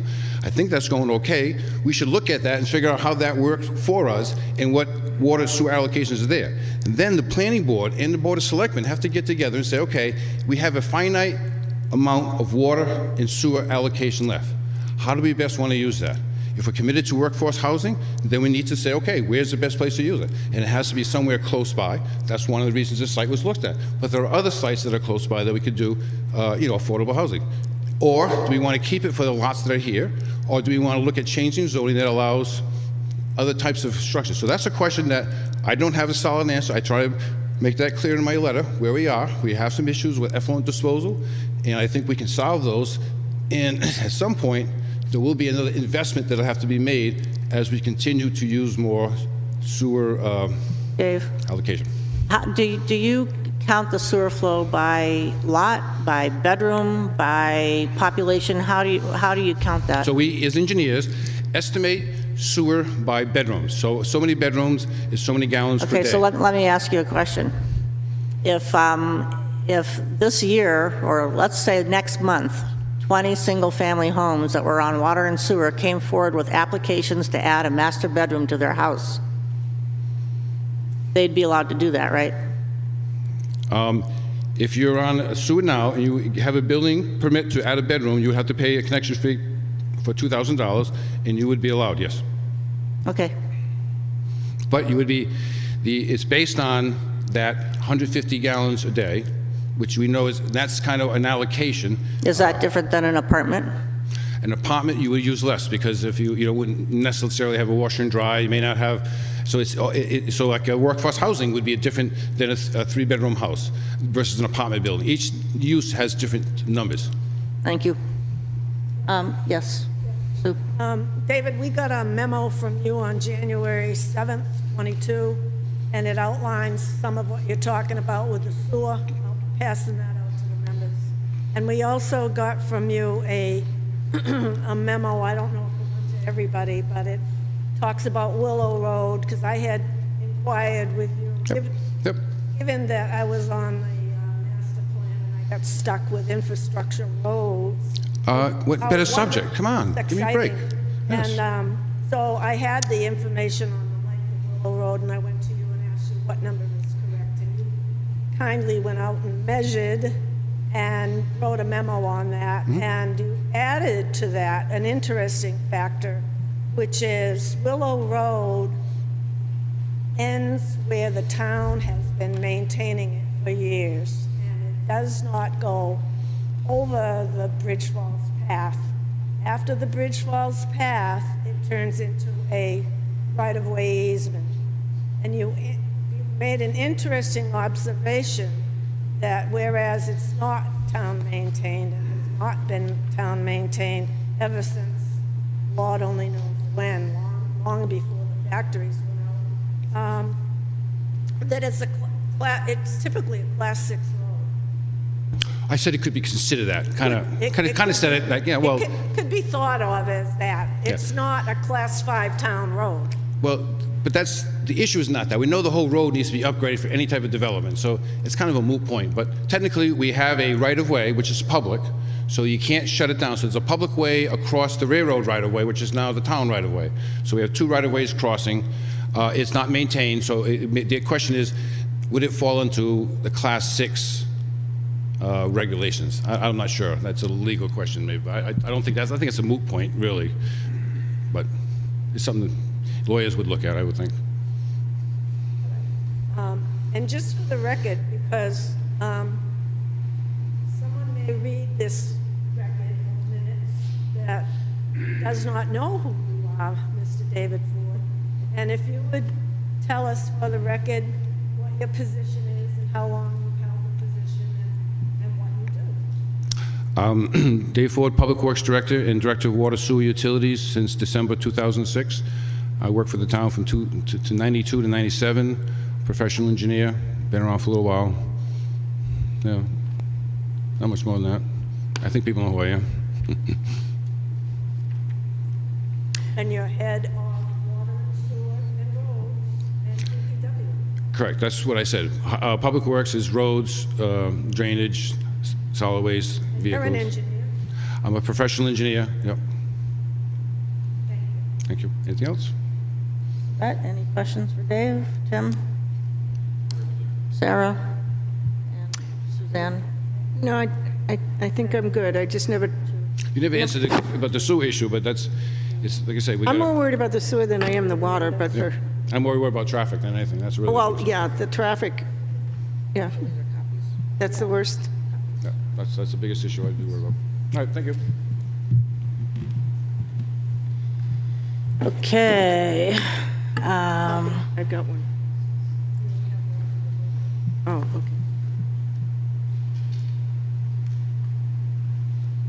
So we are still in public hearing, and I'm trying to remember whether the fors or againsts are up. I think it's the fors. Would anybody like to speak in yes? Is there another copy of whatever that is? Just to put in the file. Is there anybody here that would like to speak for this project?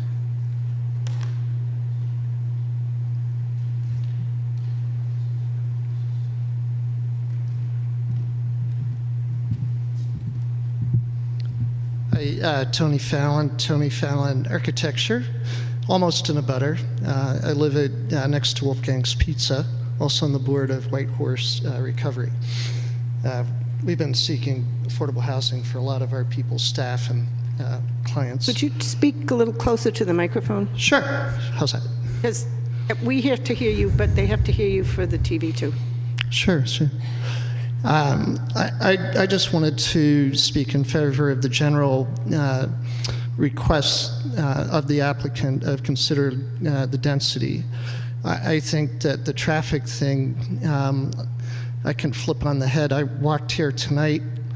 Density helps with traffic. There are many days when I don't even get in my car. I walk around town. You know, it almost seems a foreign experience sometimes when I get in the car to go somewhere. So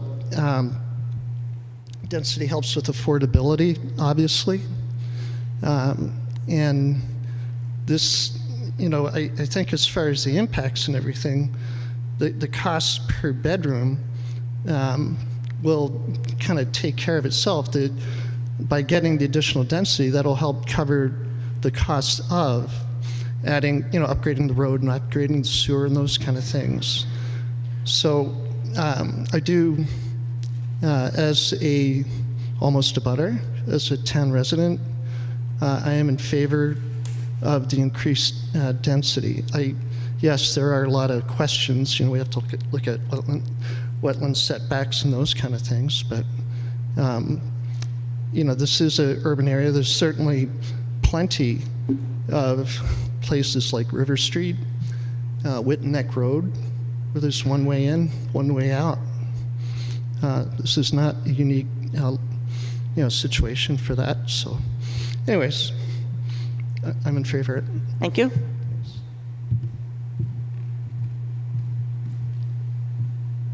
Okay, anybody else, really quickly? In favor? Okay.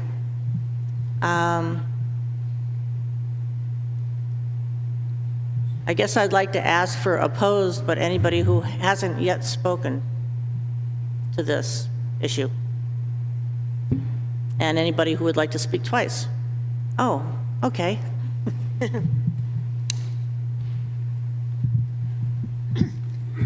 For the record, You'll have to pull the mic over. We need we need one of these things up there that, you know, you can make it move. The first one, when I originally got here, had the elbow on it, and everyone seemed intimidated by it, so this was swapped out. am I doing any better? No, you got to get right up on it. You got to eat it. Doesn't look all that tasty, actually, but You can take it out, too, and hang on to it. my name is Roger Murray. I'm a property owner on Back Bay. In the discussion of this, there's been talk about a density variance. Well, we're actually talking about two variances tonight.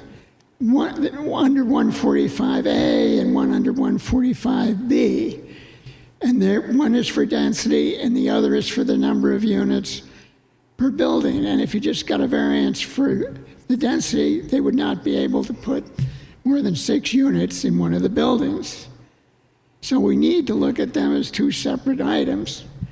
In terms of the density, the applicant is seeking to be permitted to build 13.5 units per acre in a zone where 6 units per acre are allowed, and their density calculation includes the islands in Back Bay. The original 70 units are now 50 because the White Mountain survey plan that was submitted on February 7th clearly shows that the property will not support 4 buildings. And when we look at density, we're not looking at it in a vacuum. You know, will this fit on the property? Can the property support it? Can it support 50 units? There's been discussion about fire access, deliveries, trash, but I'd like to talk about the parking. This project requires 67 parking spaces. There are 52 provided, so it has a shortage of 52 spaces. There's nowhere on the property where additional parking, must have sat here too long, can be placed. It suggested at the last meeting that perhaps the municipal parking lot at Linda's Forest could be used. But under section 175, 130B of the zoning ordinance, the provision of off-lot, off-street parking spaces shall be limited to non-residential uses. And in addition, under site review regulation 173, 20.1, off-site public parking spaces must be located within 500 feet. And the way that is calculated, it's from the nearest parking space to the principal entrance of the building. And in this case, and those are measured as not as the crow flies, but as you walk. And in this case, the 2 left-hand buildings, you would have to come out of the building, go down the driveway, onto the Bridge Falls path, take a left, go down the Bridge Falls path to Center Street, and then down Center Street to the parking lot. And that's more than 500 feet. That parking lot also is used by Linda's Flowers, the restaurant, the Wright Museum, overflow parking from Mass Landing, and users of the rail trail. By my count, there's 17 spaces in that parking lot. If they were used, that would virtually wipe out all the parking. This project cannot meet the parking regulations as spelled out in the site review regulations and in the zoning ordinance. And it means that it doesn't fit. The impact of the number of units is too great. The other variance is for the units per building. 6 are allowed. They want an average of 16.67. And these are very large buildings. The left-hand building has a footprint that is a third again as large as the Avery block. The other 2 buildings have footprints that are 1,000 square feet larger than the Avery block. And one of those buildings is 15 feet from the Bridge Falls path. This would have an enormous impact not only on the path, but on Back Bay. And although the board is being asked to approve these buildings, there are no elevations, no site plans. We have no idea what they're going to look like. Section 175, 116H of the zoning ordinance provides that residential apartments are not permitted on the first floor. Without any elevations, any plans, we have no idea whether that will be the case. These buildings will significantly alter the essential character of the neighborhood. There's one last point. There's been a lot of discussion about hardship, the fifth criteria. Well, the hardship is based on the special conditions of the property. And the problem here is not the special conditions of the property. The problem is the applicant is paying $1.4 million for the property. Presumably, if someone was paying $2 million, they'd want more variances. But that's not the basis for granting a variance. Based on the testimony tonight, the testimony on February 7th, the applicant has not met the criteria for granting of a variance, and the board should deny the requests for both variances. I'd be happy to answer any questions. I do have one question. I don't know whether you went this far.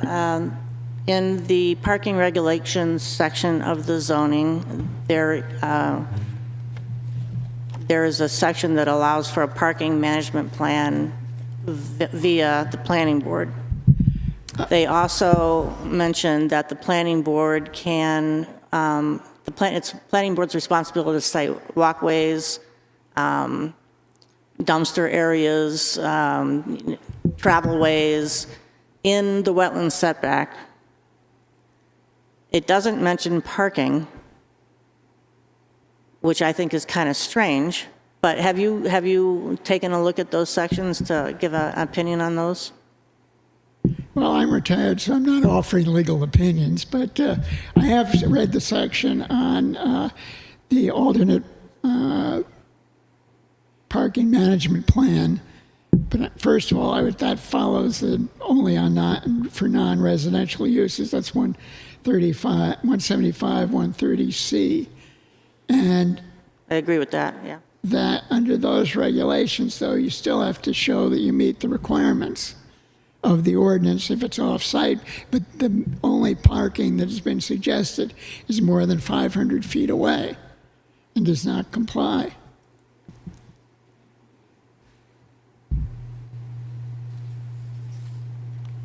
Anything else? No. Thank you. Thank you. Tavis, in your opinion, what is the planning board tasked with placing in the wetlands setback? I would have to defer to the Wetlands Conservation Overlay District and say that if a special use permit was required, a special use permit would be required. But the special use permit lists what the planning board puts in a wetland setback. Let me look that up for you. Okay, might take you a minute. Any other comments? Yes, sir.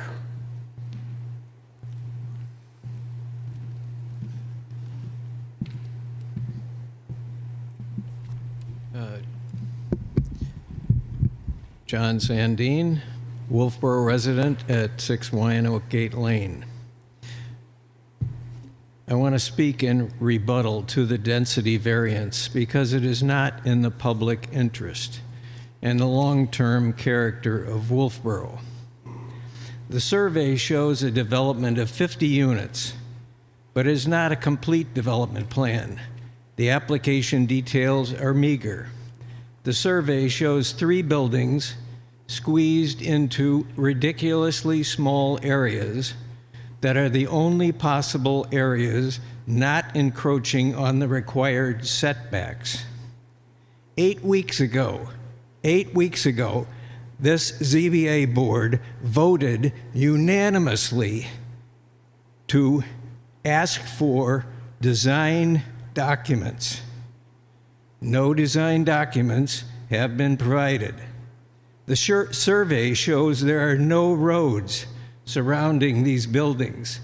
Each building has only one 20-foot driveway. And these are not roads, these are driveways. They're like my driveway, where my car goes down, can't pass another car.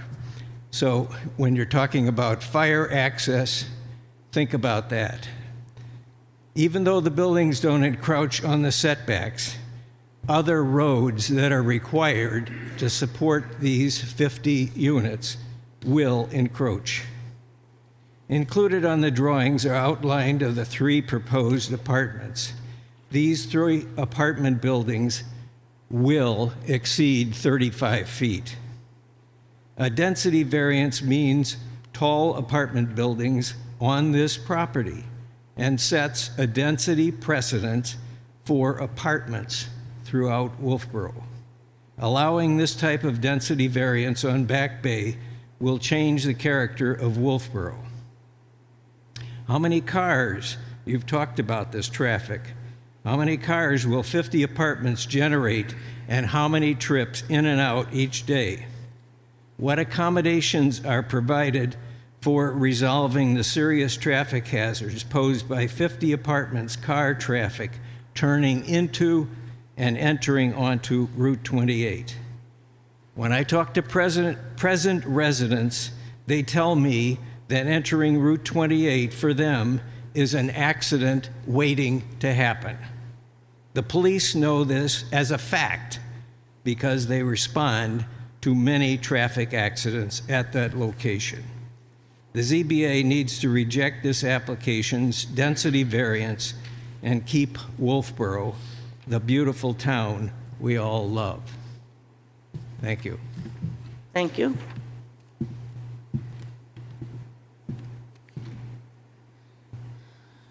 Any other comments, one way or the other? I have your answer. What's my answer? Well, it depends on what setback is in play. Parking needs to be 100 feet from a prime wetland, 100 feet from a perennial stream, wetlands with very poorly drained soils, bogs and vernal pools, and 50 feet from all other wetlands or poorly drained soils. So we have the 100-foot setback. Well, in any case, it sounds like that parking cannot be placed in the wetland setback on this plan. Yes, Is that what you're? but I will point out that the overlay district does have some faux pas in it. What I'm reading from is 175.7, buffers and setbacks from wetlands that say parking lots, streets, and roads have to be 50 feet, 100 feet, et cetera. But later on, it does allow a special use permit for access ways, not parking, to receive a special use permit. That's right, access ways, dumpster areas, turnaround areas, but not parking. But specifically, those exceptions. So, 175.10C1, no, 3.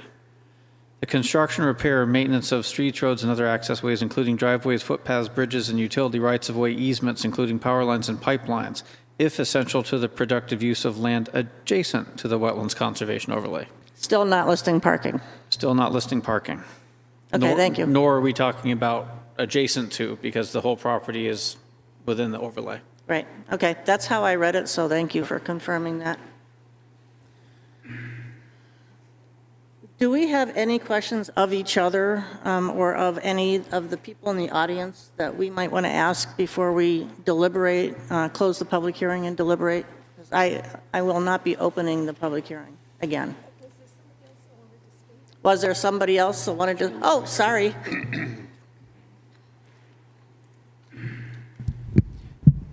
Good evening, Victor Druin, resident of Wolfeboro. I'm not sure if anybody's seen the New Hampshire Business Journal, but the state of New Hampshire has a lack of 30,000 workforce housing units currently that the state's been working on to try and get done. It seems to me like, we go out of our way to block some of these projects and not work together to try to get some of this stuff done, whether this is the right spot, whether it's not the right spot. That's not my point, but it certainly seems like we go out of our way to block.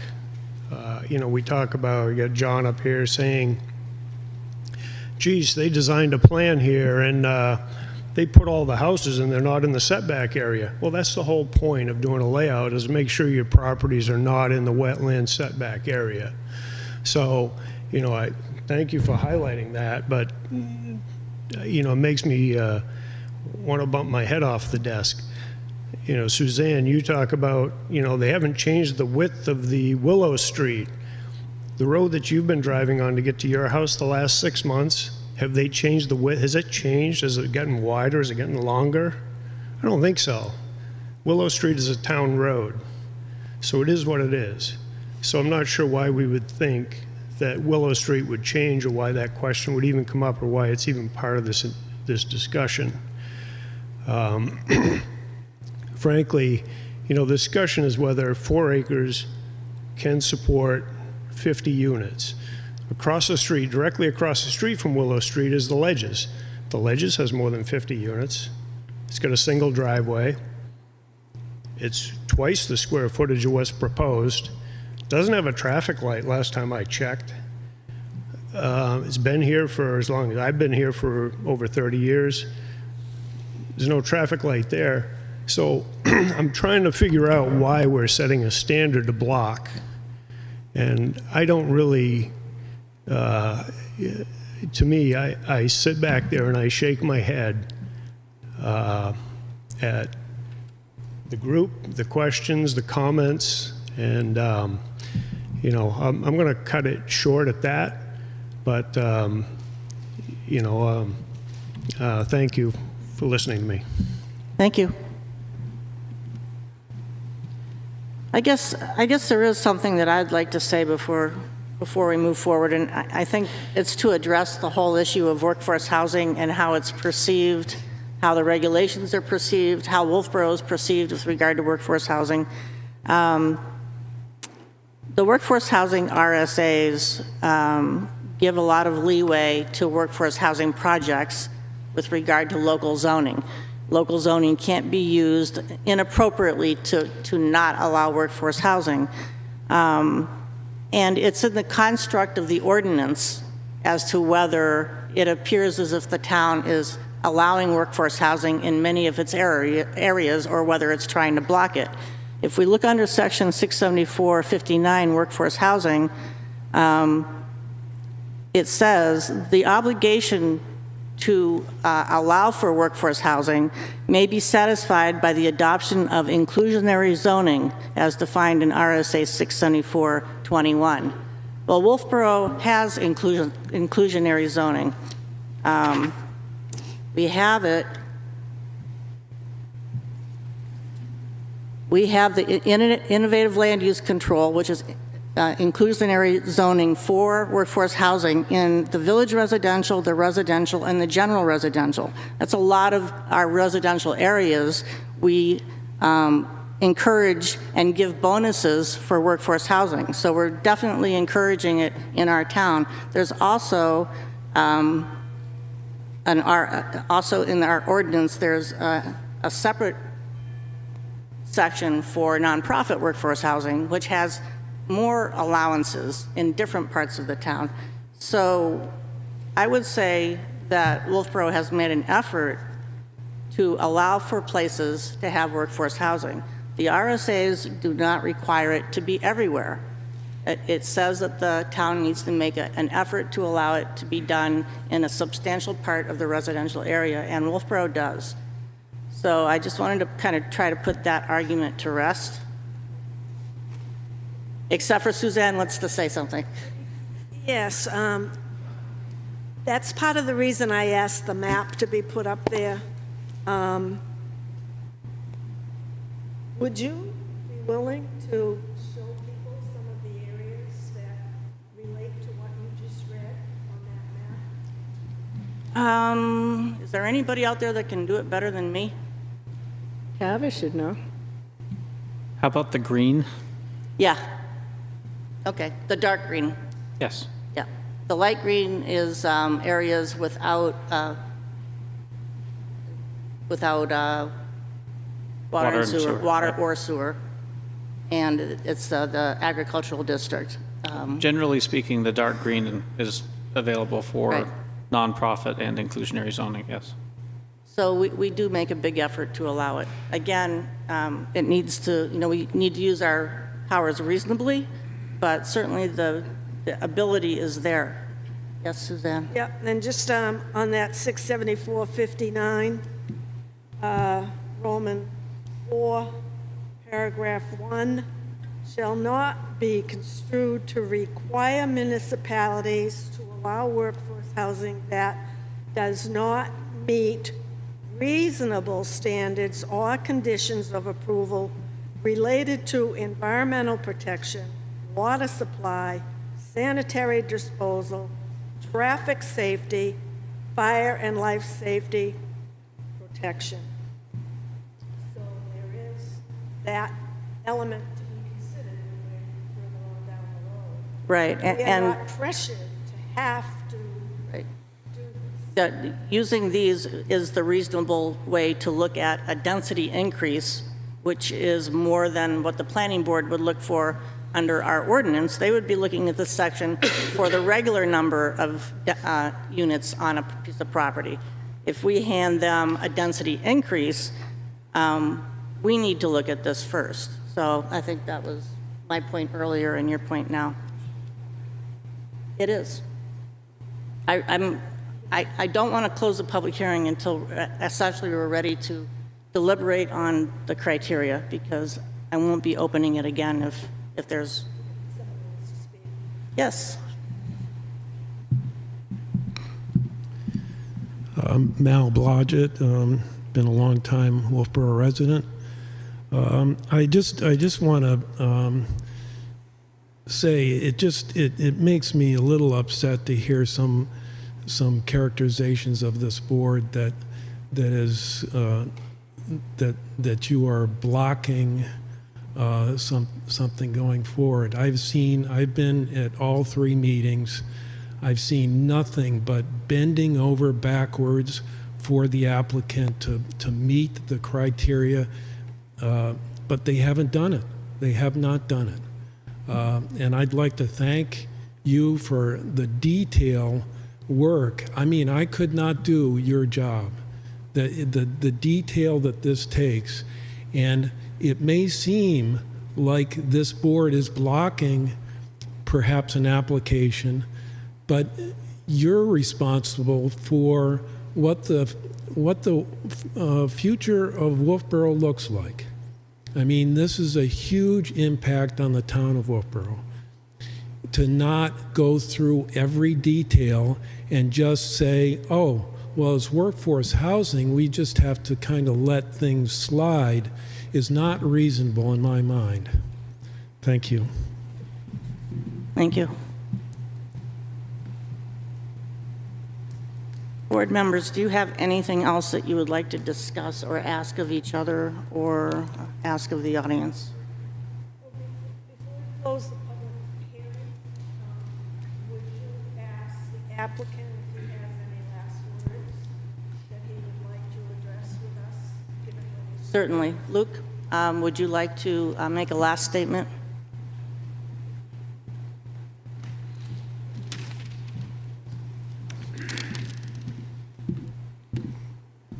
You know, I think in closing, just to wrap it all up very shortly here, and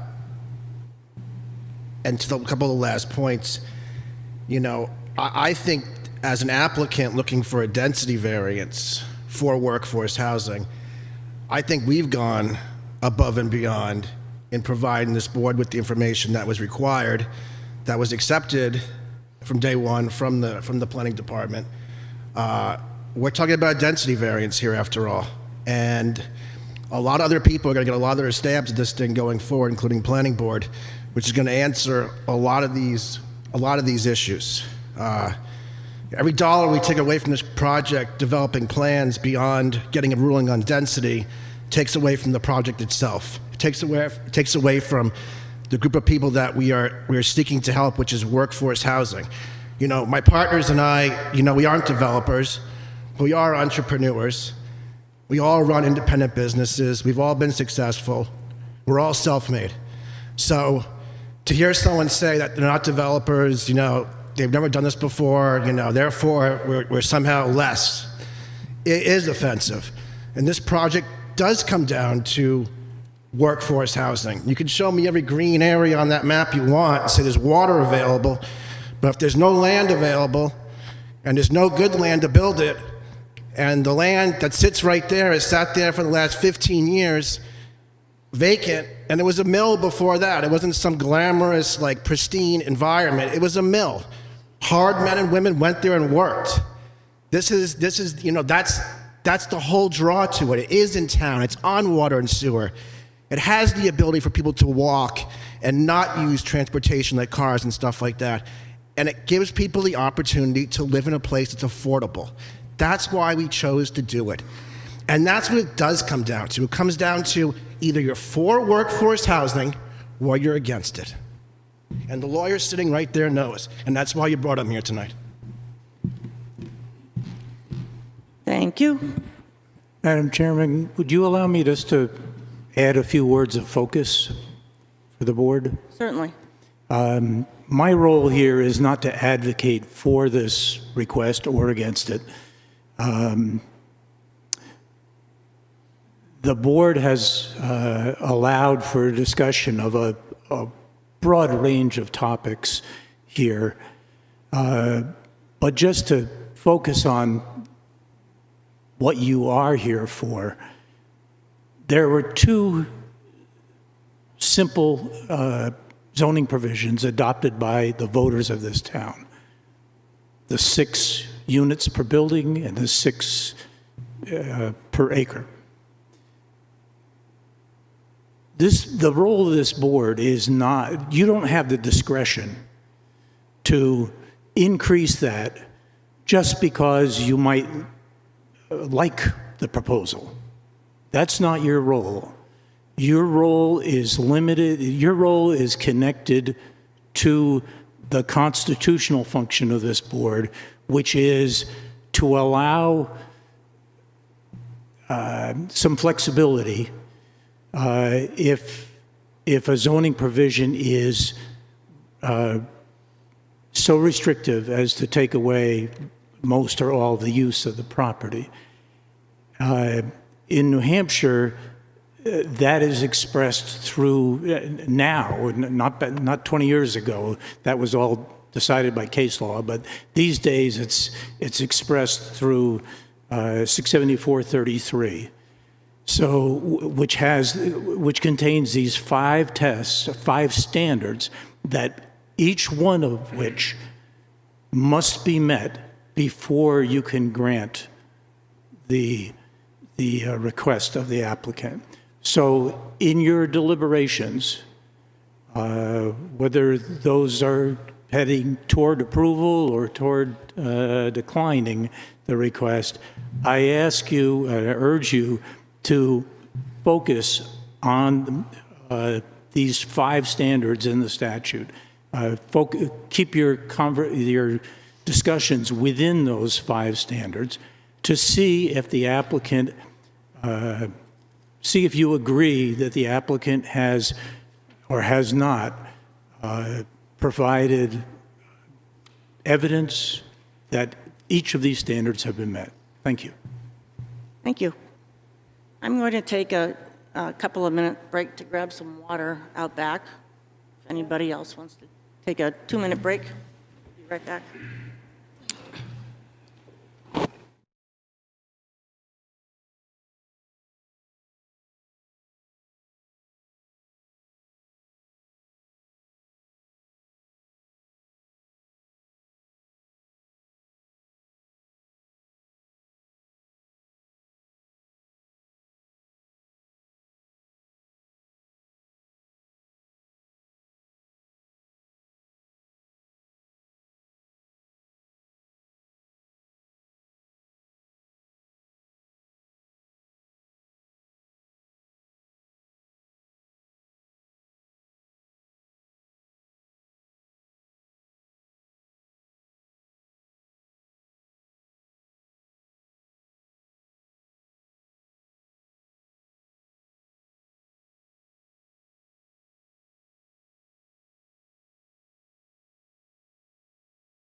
All right, board. Again, I'm not going to reopen the public hearing to get more information. So do you have everything you need? Did you wring the washcloth dry yet?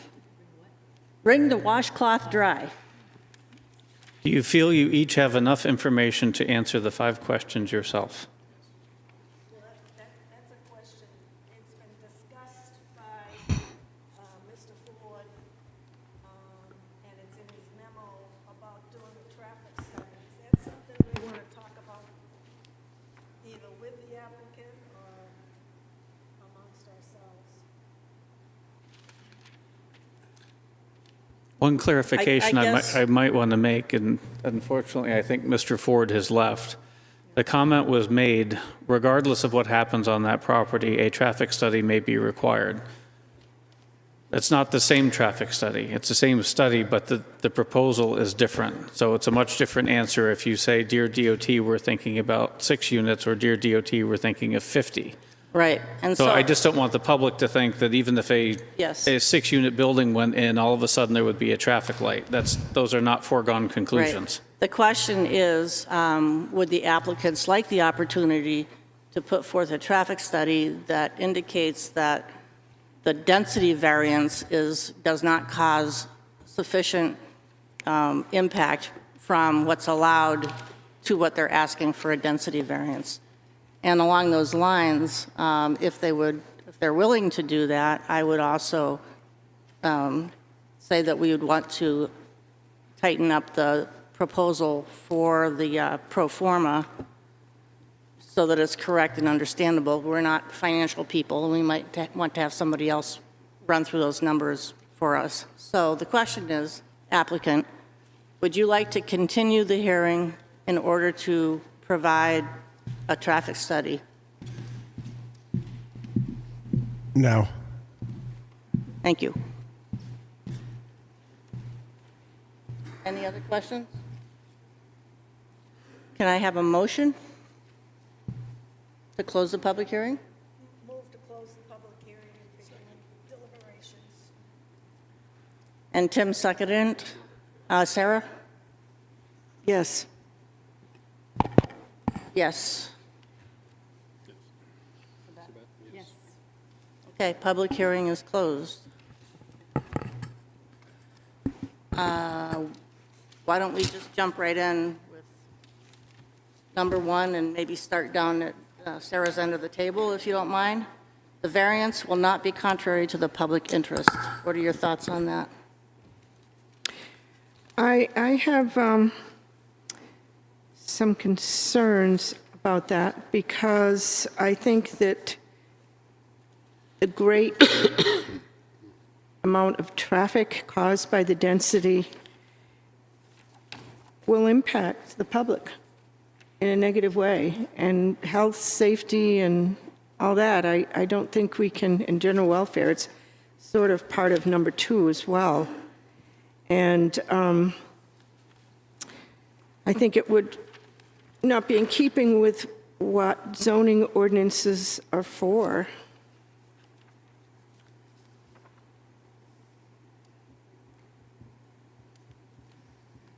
Is that it?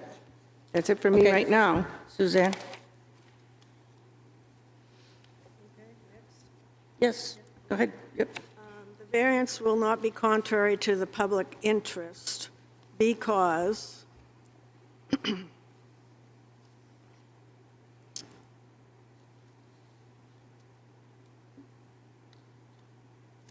the essential character of the neighborhood is affected with 3 buildings, 50 units, and 61 by 101, 61 by 82, 61 by 87, and up to 35 feet tall.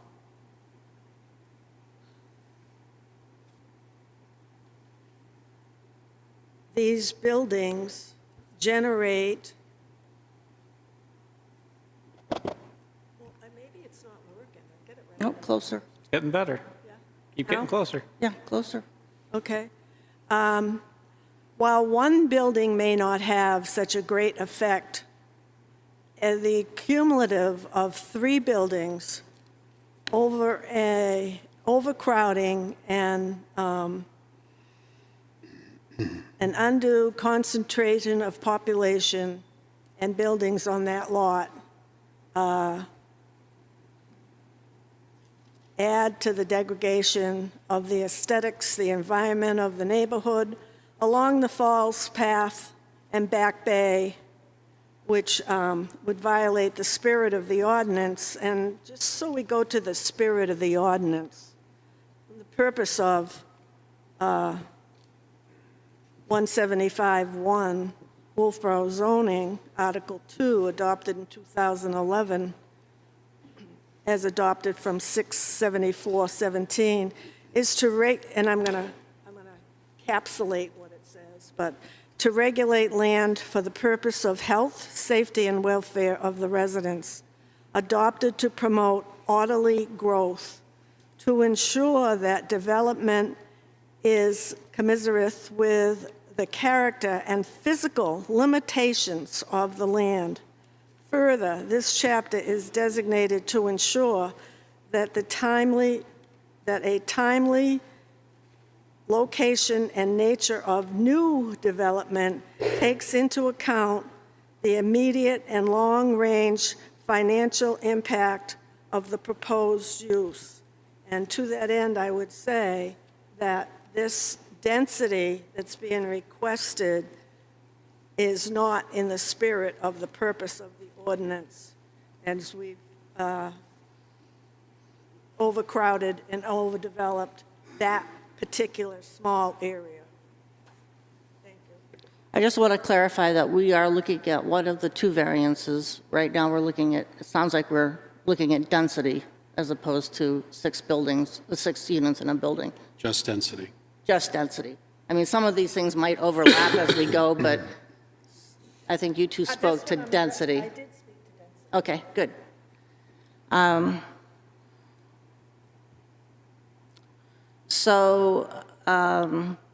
The variance, I believe it will be contrary to the public interest to a marked degree. The essential character of the neighborhood will change. The 3 building footprints are at least twice the size of every other building in the neighborhood.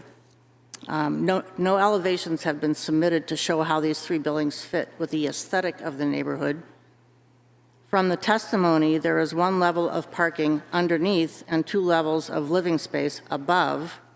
Given the testimony of the square foot area being finished for living, zoning objectives of the Wolfeboro Falls Limited Business District, all but 1 of the buildings in the neighborhood has commercial at street level, which aligns with the Wolfeboro zoning requirements. Wolfeboro zoning does not permit residential on the 1st floor, and testimony indicates that these 3 buildings are entirely multi-unit residential, which to a marked degree violates the basic zoning objective. For health and safety of the public, Public Works doesn't have enough information to make a significant comment on that, and the fire department, the plans are not sufficiently developed for them to have an opinion on that. Number 4, availability of public services and facilities, answered by Dave Ford and Tom Zotti. Sewer, unknown. Water, unknown. Stormwater drainage, no site plan. Fire protection has not been reviewed because there's no plan in front of Tom Zotti's fire department.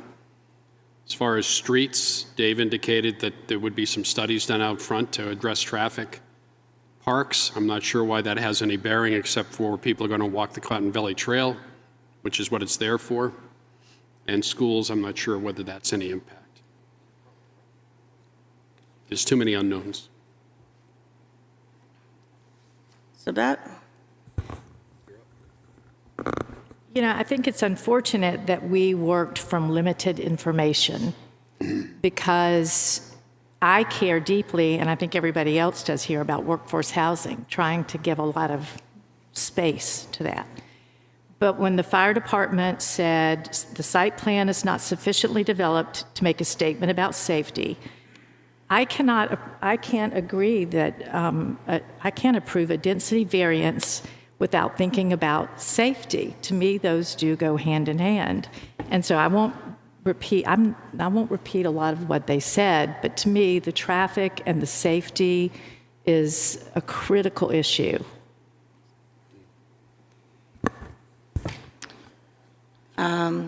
Substantial justice is done. Okay. Mine was both, but so if you have a separate spirit of the ordinance, yeah. Spirit of the ordinance? Okay. I think that we have, in my mind, we have some issues about the spirit of the ordinance. I think that the scope of these buildings is going to be such that the density is going to cause congestion in the streets, which is something this zoning is ideally crafted to prevent. We don't know much about building heights and whatnot, so we can't talk about that right now. But when you look at the spirit of the ordinance, it is to transition in that particular area. It is the Wolfeboro Falls Limited Business District, and it's supposed to be a transitionary zone with commercial and residential. So it really barely meets that low threshold. But the density that you will have from these three buildings in that very small area, I think that they restricted a particular use of this land, and this is just so contrary to what those restrictions are. And the cumulative impact of this project makes it hard for me to see it as a positive project. Okay, the spirit of the ordinance is observed because, well, I don't think that it is, because the density conflicts with the zoning objective of the ordinance, which is health, safety, welfare. Gotta be louder. You turn your head and then we can't hear you. Should I start again? I would. Yeah, okay. The spirit of the ordinance is observed. I do not believe that it is because the density that is being proposed conflicts with the zoning objective of the ordinance, and the zoning objective of the ordinance is to regulate health, safety, and welfare, and to ensure that development is within the character of the physical neighborhood. Typically 1 and 2 are done together because they go together, and it would be unusual to find one or the other don't coincide with each other. So I might sound repetitive, but that is why. But it's obvious to this one person here that the overcrowding of that particular area, and especially along the Bridge Falls path that the town has taken in great pride to purchase and develop, would be cast upon in a different light with an overcrowding of the residential 50 units. I just don't see that it's within the spirit of the ordinance at all. It would be, that's all. I pretty much agree. I just have the uses that contribute to the congestion and overdevelopment could be inconsistent with the spirit of the ordinance, and I believe they are. And the ZBA can focus on the neighborhood's aesthetics and the desire to avoid the appearance of overcrowding. I also did, speaking to the traffic, ZBA could consider their own knowledge concerning such factors as traffic conditions, surrounding uses, etc., resulting from their familiarity with the area involved. So although we don't have a traffic study, I've heard that we believe the traffic would be highly increased with a density increase on these lots. Values of surrounding properties will not be diminished because, I'm not sure whether that's true or not. I'm not a real estate broker. Oh, We're still on the first two. Right? We were each speaking to each point.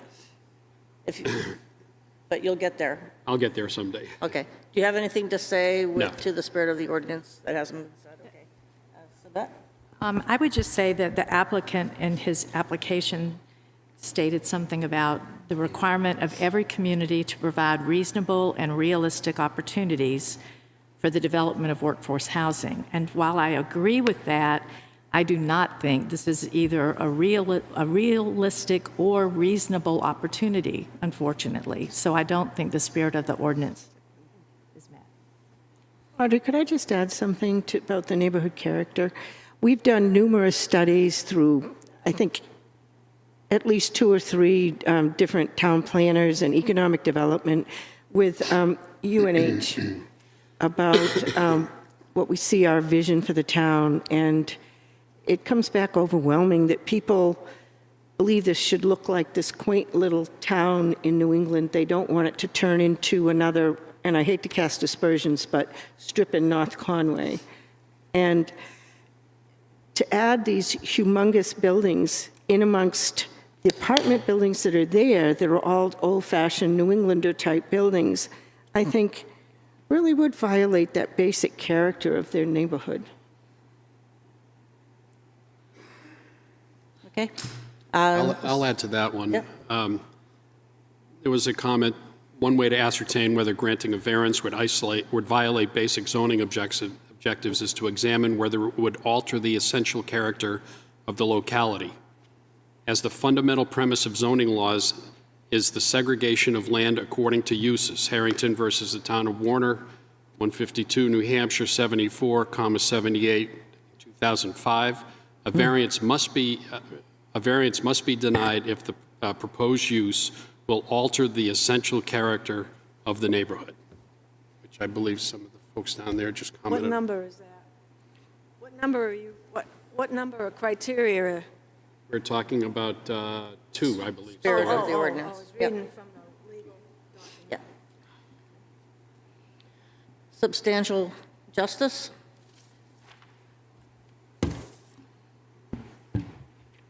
Sarah, do you want to? You know, could I mention about the traffic? I did go to the Department of Transportation website, and I was amazed to see the traffic that goes in that area between, like, the laundromat and Elm. And it's equal to, in numbers, trips, what goes right down Main Street within a few hundred cars. So the state does a traffic count. It's not a study, but they do a count. And the last one that they did was in, I guess it's 2013. But the volume for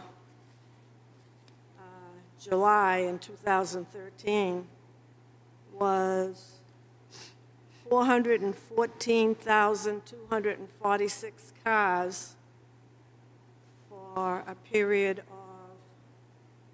I'm trying to see, I didn't bring my glasses. I believe it's 8 days. I don't have my glasses, but. And then again, they did one in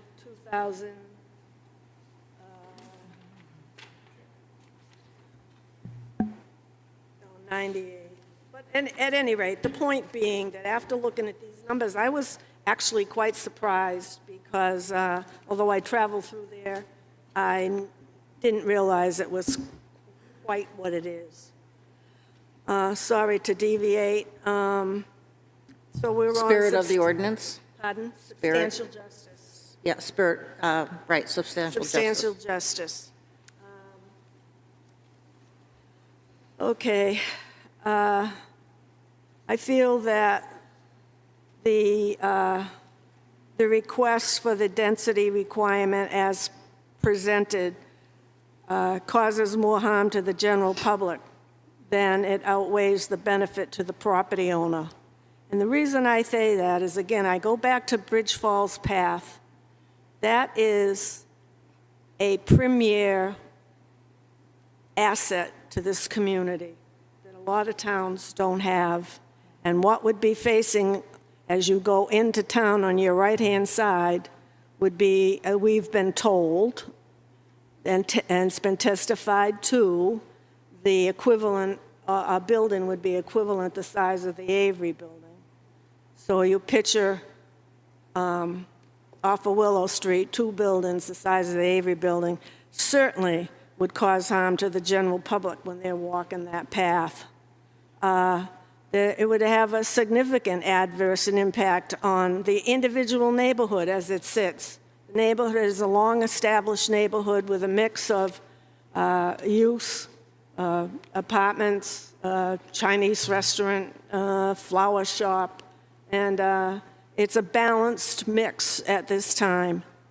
The benefit of the variance to the applicant against any harm to the general public and harm to other individuals.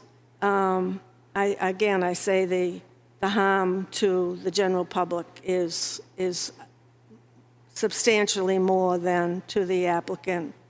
And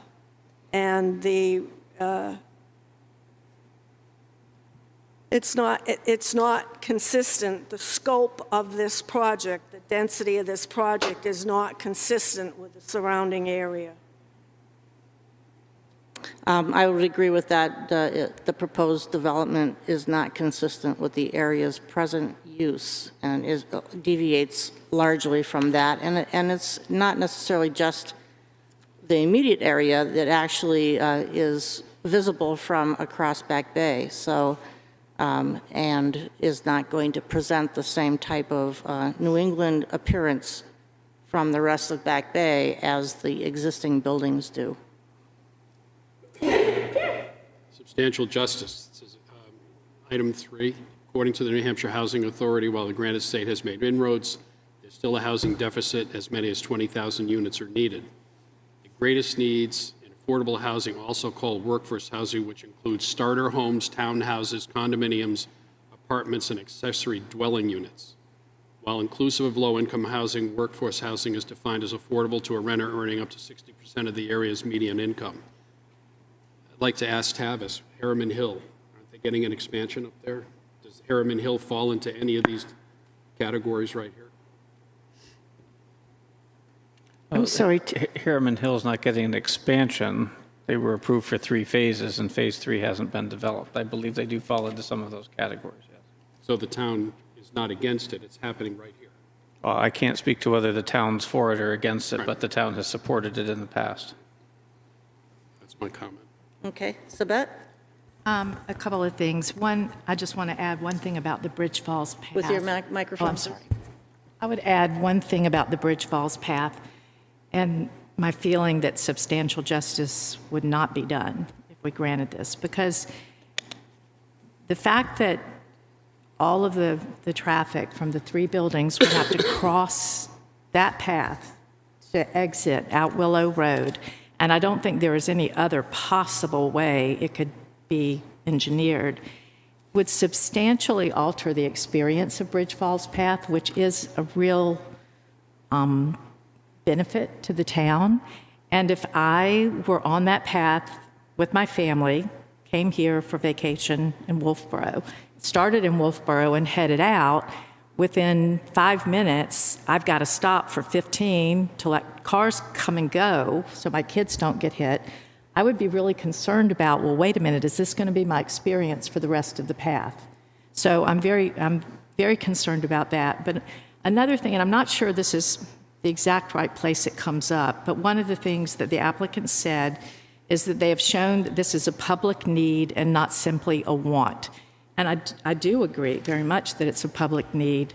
And I think the applicant did give us some information, perhaps not complete information, about the dollars and cents that are tied to this and why it has to be 70, then 50 units.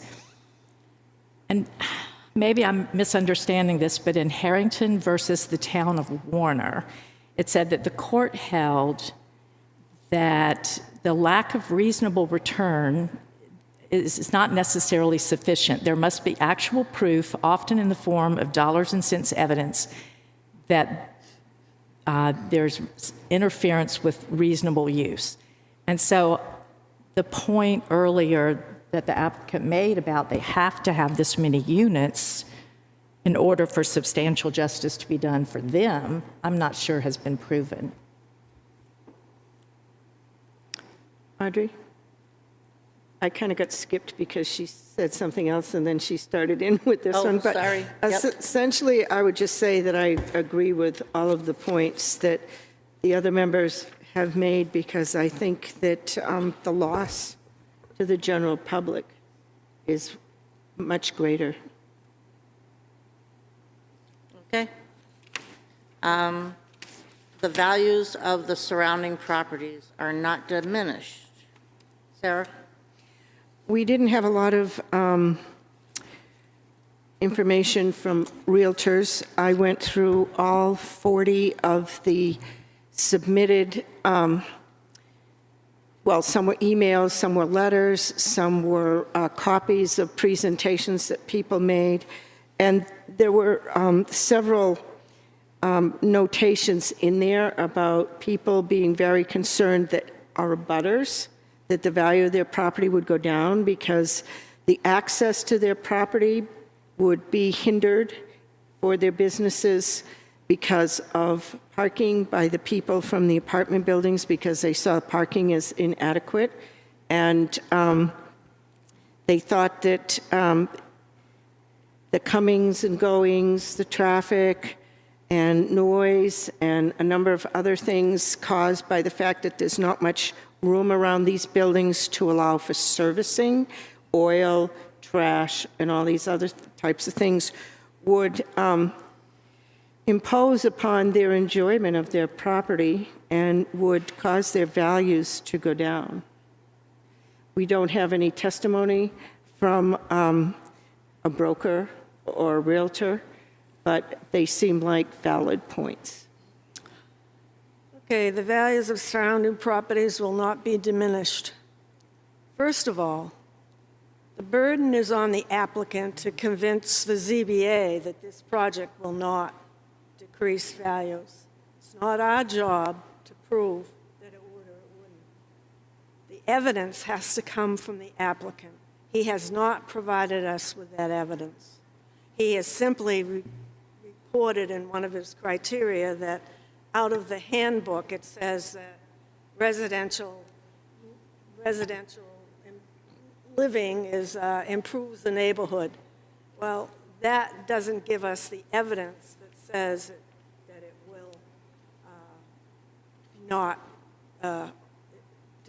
decrease the value. We did have one abutter, I forget her name, I was trying to remember it, who has an apartment building. She was well-spoken. She spoke at the end of the night. Buckley. What was it? Was it Jennifer Buckley or something like that? No? Close. But at any rate, she articulated very well why it would affect her apartment unit. And she herself was an engineer and had quite a good presentation on that. However, we don't have anything formal, but as I say, the burden is on the applicant to convince the ZBA that the project will not decrease in value. And as a member of this community who travels there, who walks the pathway, who frequents the area, comes downtown every day for lunch, I can tell you that I see that it would decrease in some percentage the value of the surrounding properties. In fact, it may also decrease the value of our pathway and our force field. I don't have any particular feeling of whether it would increase or decrease properties. I also am not sure that a project that meets zoning there would, compared to one that's got increased density, would make much difference on as far as the real estate in the area goes. That's all I have to say for that. So now I can say I'm not a real estate broker. Yeah. However, picking up on what Suzanne said, there was one person that talked about her property values being affected. No one else came to the meeting and said, I like this plan, it's going to make my housing values go up. That's the only evidence we have so far. And I was going to add to that, I don't remember how many letters we got from the abutters. I mean, we had the engineer speak, but 30. there were, well, from actual abutters, though, I think we did get 2 other letters, I believe. And so we got very compelling letters from abutters asking us to please not grant the variance based on density. Okay, number 5, hardship. Sarah, do you want to start? I want to skip this one for a second and come back to it. Okay. Yeah, this is the hardest one. Suzanne? I'll go first if you want. Well, I'll take a shot at it. Okay. Owing to the special conditions of the property that distinguish it from other properties in the area, the applicant has put in his application that this is the largest lot in the neighborhood, and he has granite on his property, and that What, granite? Jeepers, granite state, and that distinguishes it from other properties in the neighborhood. Well, I can tell you that, first of all, he's quoting it as 4 acres, and it's 3 lots. They're not joined together. Each lot is a different acreage, but the surrounding area, in fact, the applicant's lot itself is 3.10 acre, his house that abuts this property. And the Wright Museum across the street is 5.96 acres. The ledges, why do they call it the ledges? I guess it's on a granite ledge. Happens to be right across the street. That whole area is ledge, all the way down to the grocery store. The ledges has 9.55 acres. And Bridge Falls Path itself is 4.62 acres, and Fossfield is 5.94 acres. So there's nothing that differentiates his property as being unique. He has not demonstrated that. The other part of that, the proposed use is a reasonable one. The proposed use is a reasonable one if it were one building with a limited density. But we're looking at 50 bedrooms, as their business plan tells us. It was, actually it says 35 one-bedrooms and 15 two-bedrooms. So it'll be 50 bedrooms, 50 people. And reasonable, maybe 1 unit, 3 units. Again, I go back to that cumulative effect. The impact of that density is too much for that small area. Should I continue or wait and do that after? Which one? B.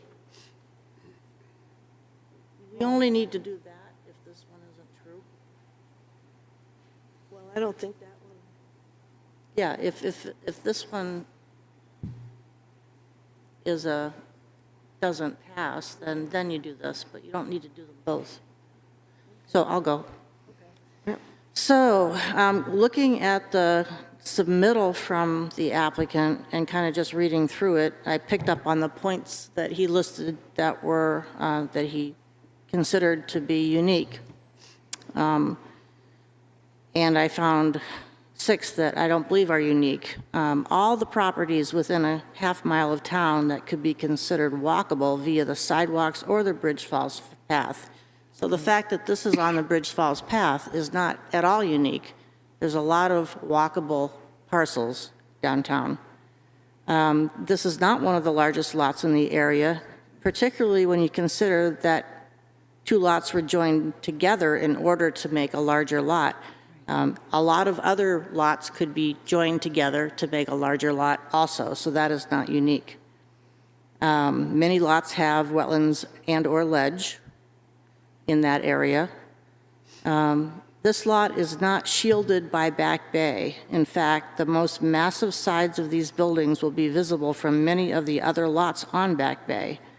This lot is not shielded by the Bridge Falls path. In fact, these multiple-story buildings are very close to the path and negatively impact the recreational nature of Bridge Falls path.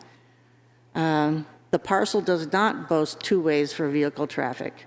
There's only one access for each half of the joined parcel on either side of the Smith River. The lot is not unique to having access to water and sewer infrastructure. Every lot downtown has access to water and sewer infrastructure. And again, every lot is within a half a mile of downtown, is within half a mile of downtown, is within walking distance. I think what the point that was trying to be made was this was the lot that was available for them to develop. But you have to remember that people own the other lots, and they could just as easily have this kind of development on their lot if they wanted to do it. So it's not like there aren't any other lots that would do a workforce housing or a multi-unit building. There's quite a few of them with a single-family dwelling that would come down and a project could go in very easily. So I see that there's really no special conditions of this property that distinguish it from other properties in the area. Literal enforcement. By saying no to the density increase to 17 units per building, 51 or 50, 6 per acre, is not completely limiting these folks from buying that property and putting buildings on there that fit the 6 per acre. They're not saying, no, you can't develop it. They're saying you can't develop it at the scale you're looking for. And I agree that I really don't have anything that I need to add about the special conditions, so. I would just add that you have to realize that zoning puts a level playing field on all of the lots in that particular zone, and we have to look for something that makes it unique. And on this application here, they say the land is unique in that it has water and sewer infrastructure. All of downtown has water and sewer. Then it says it also is unique as workforce housing as it is close enough to the downtown, which you mentioned, and that everybody that's on that bay is virtually the same distance from downtown.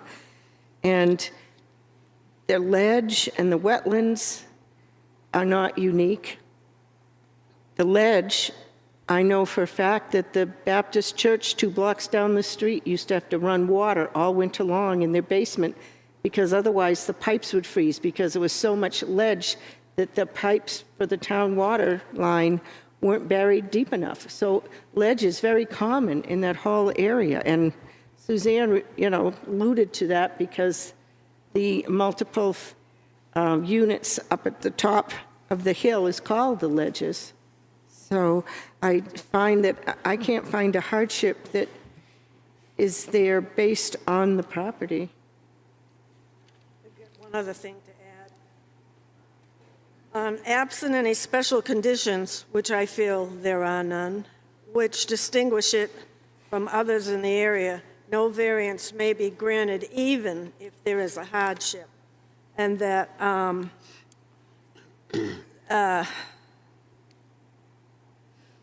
the applicant must show that the property is unique so that the zoning restriction poses more of a burden on it than other properties in the area. It doesn't. The applicant must establish that there is no reasonable use for his property that would comply with the zoning ordinance. Yet, the applicant has repeatedly said, well, I can build, I can build 1 unit there. I forget how many, was it 12 or something? It was 6 per acre. Something like that. They repeatedly said, well, if I could build 1. So he's already saying he's got a reasonable use, but it would be just a different density. Thank you, that's all I have to say. So I just would be cautious about judging this against what is allowed there by right, because that would not meet the criteria of hardship. Can't use that as a criteria for hardship, or can't use that as a criteria not to have hardship. But there is no fair and substantial relationship between the general public purpose of the ordinance provision and the specific application of that provision to this property, because all of the properties in that area are burdened by the same zoning restriction. And this property has no reason that I can see of lifting that burden to allow for a higher density compared to the other properties.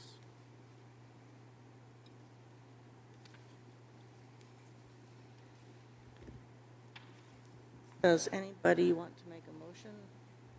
I would move to deny case 01V22 variance from Article 22, 175, 145A, number of units, and B, density for applicant Luke Frudenberg, 1517 Willow Street, tax map 20417, as the 5 criteria are not met. I'll second that. Point of order, was that both A and B that you just read? Yes. Okay. So we have a motion and a second. All in favor? Sarah? Aye. Yeah. Aye. Aye. Aye. Thank you. Motion to adjourn? Or do we have to? Is everybody really excited not to do minutes? Yes, have, Tavis. That, she said both A and B. I said A and Okay. B. A, number of units, B, density. I just wanted to make sure that everyone's discussion was Yep, for both. thank you. Yes. We have just business, and it's 10, so I would suggest that we adjourn.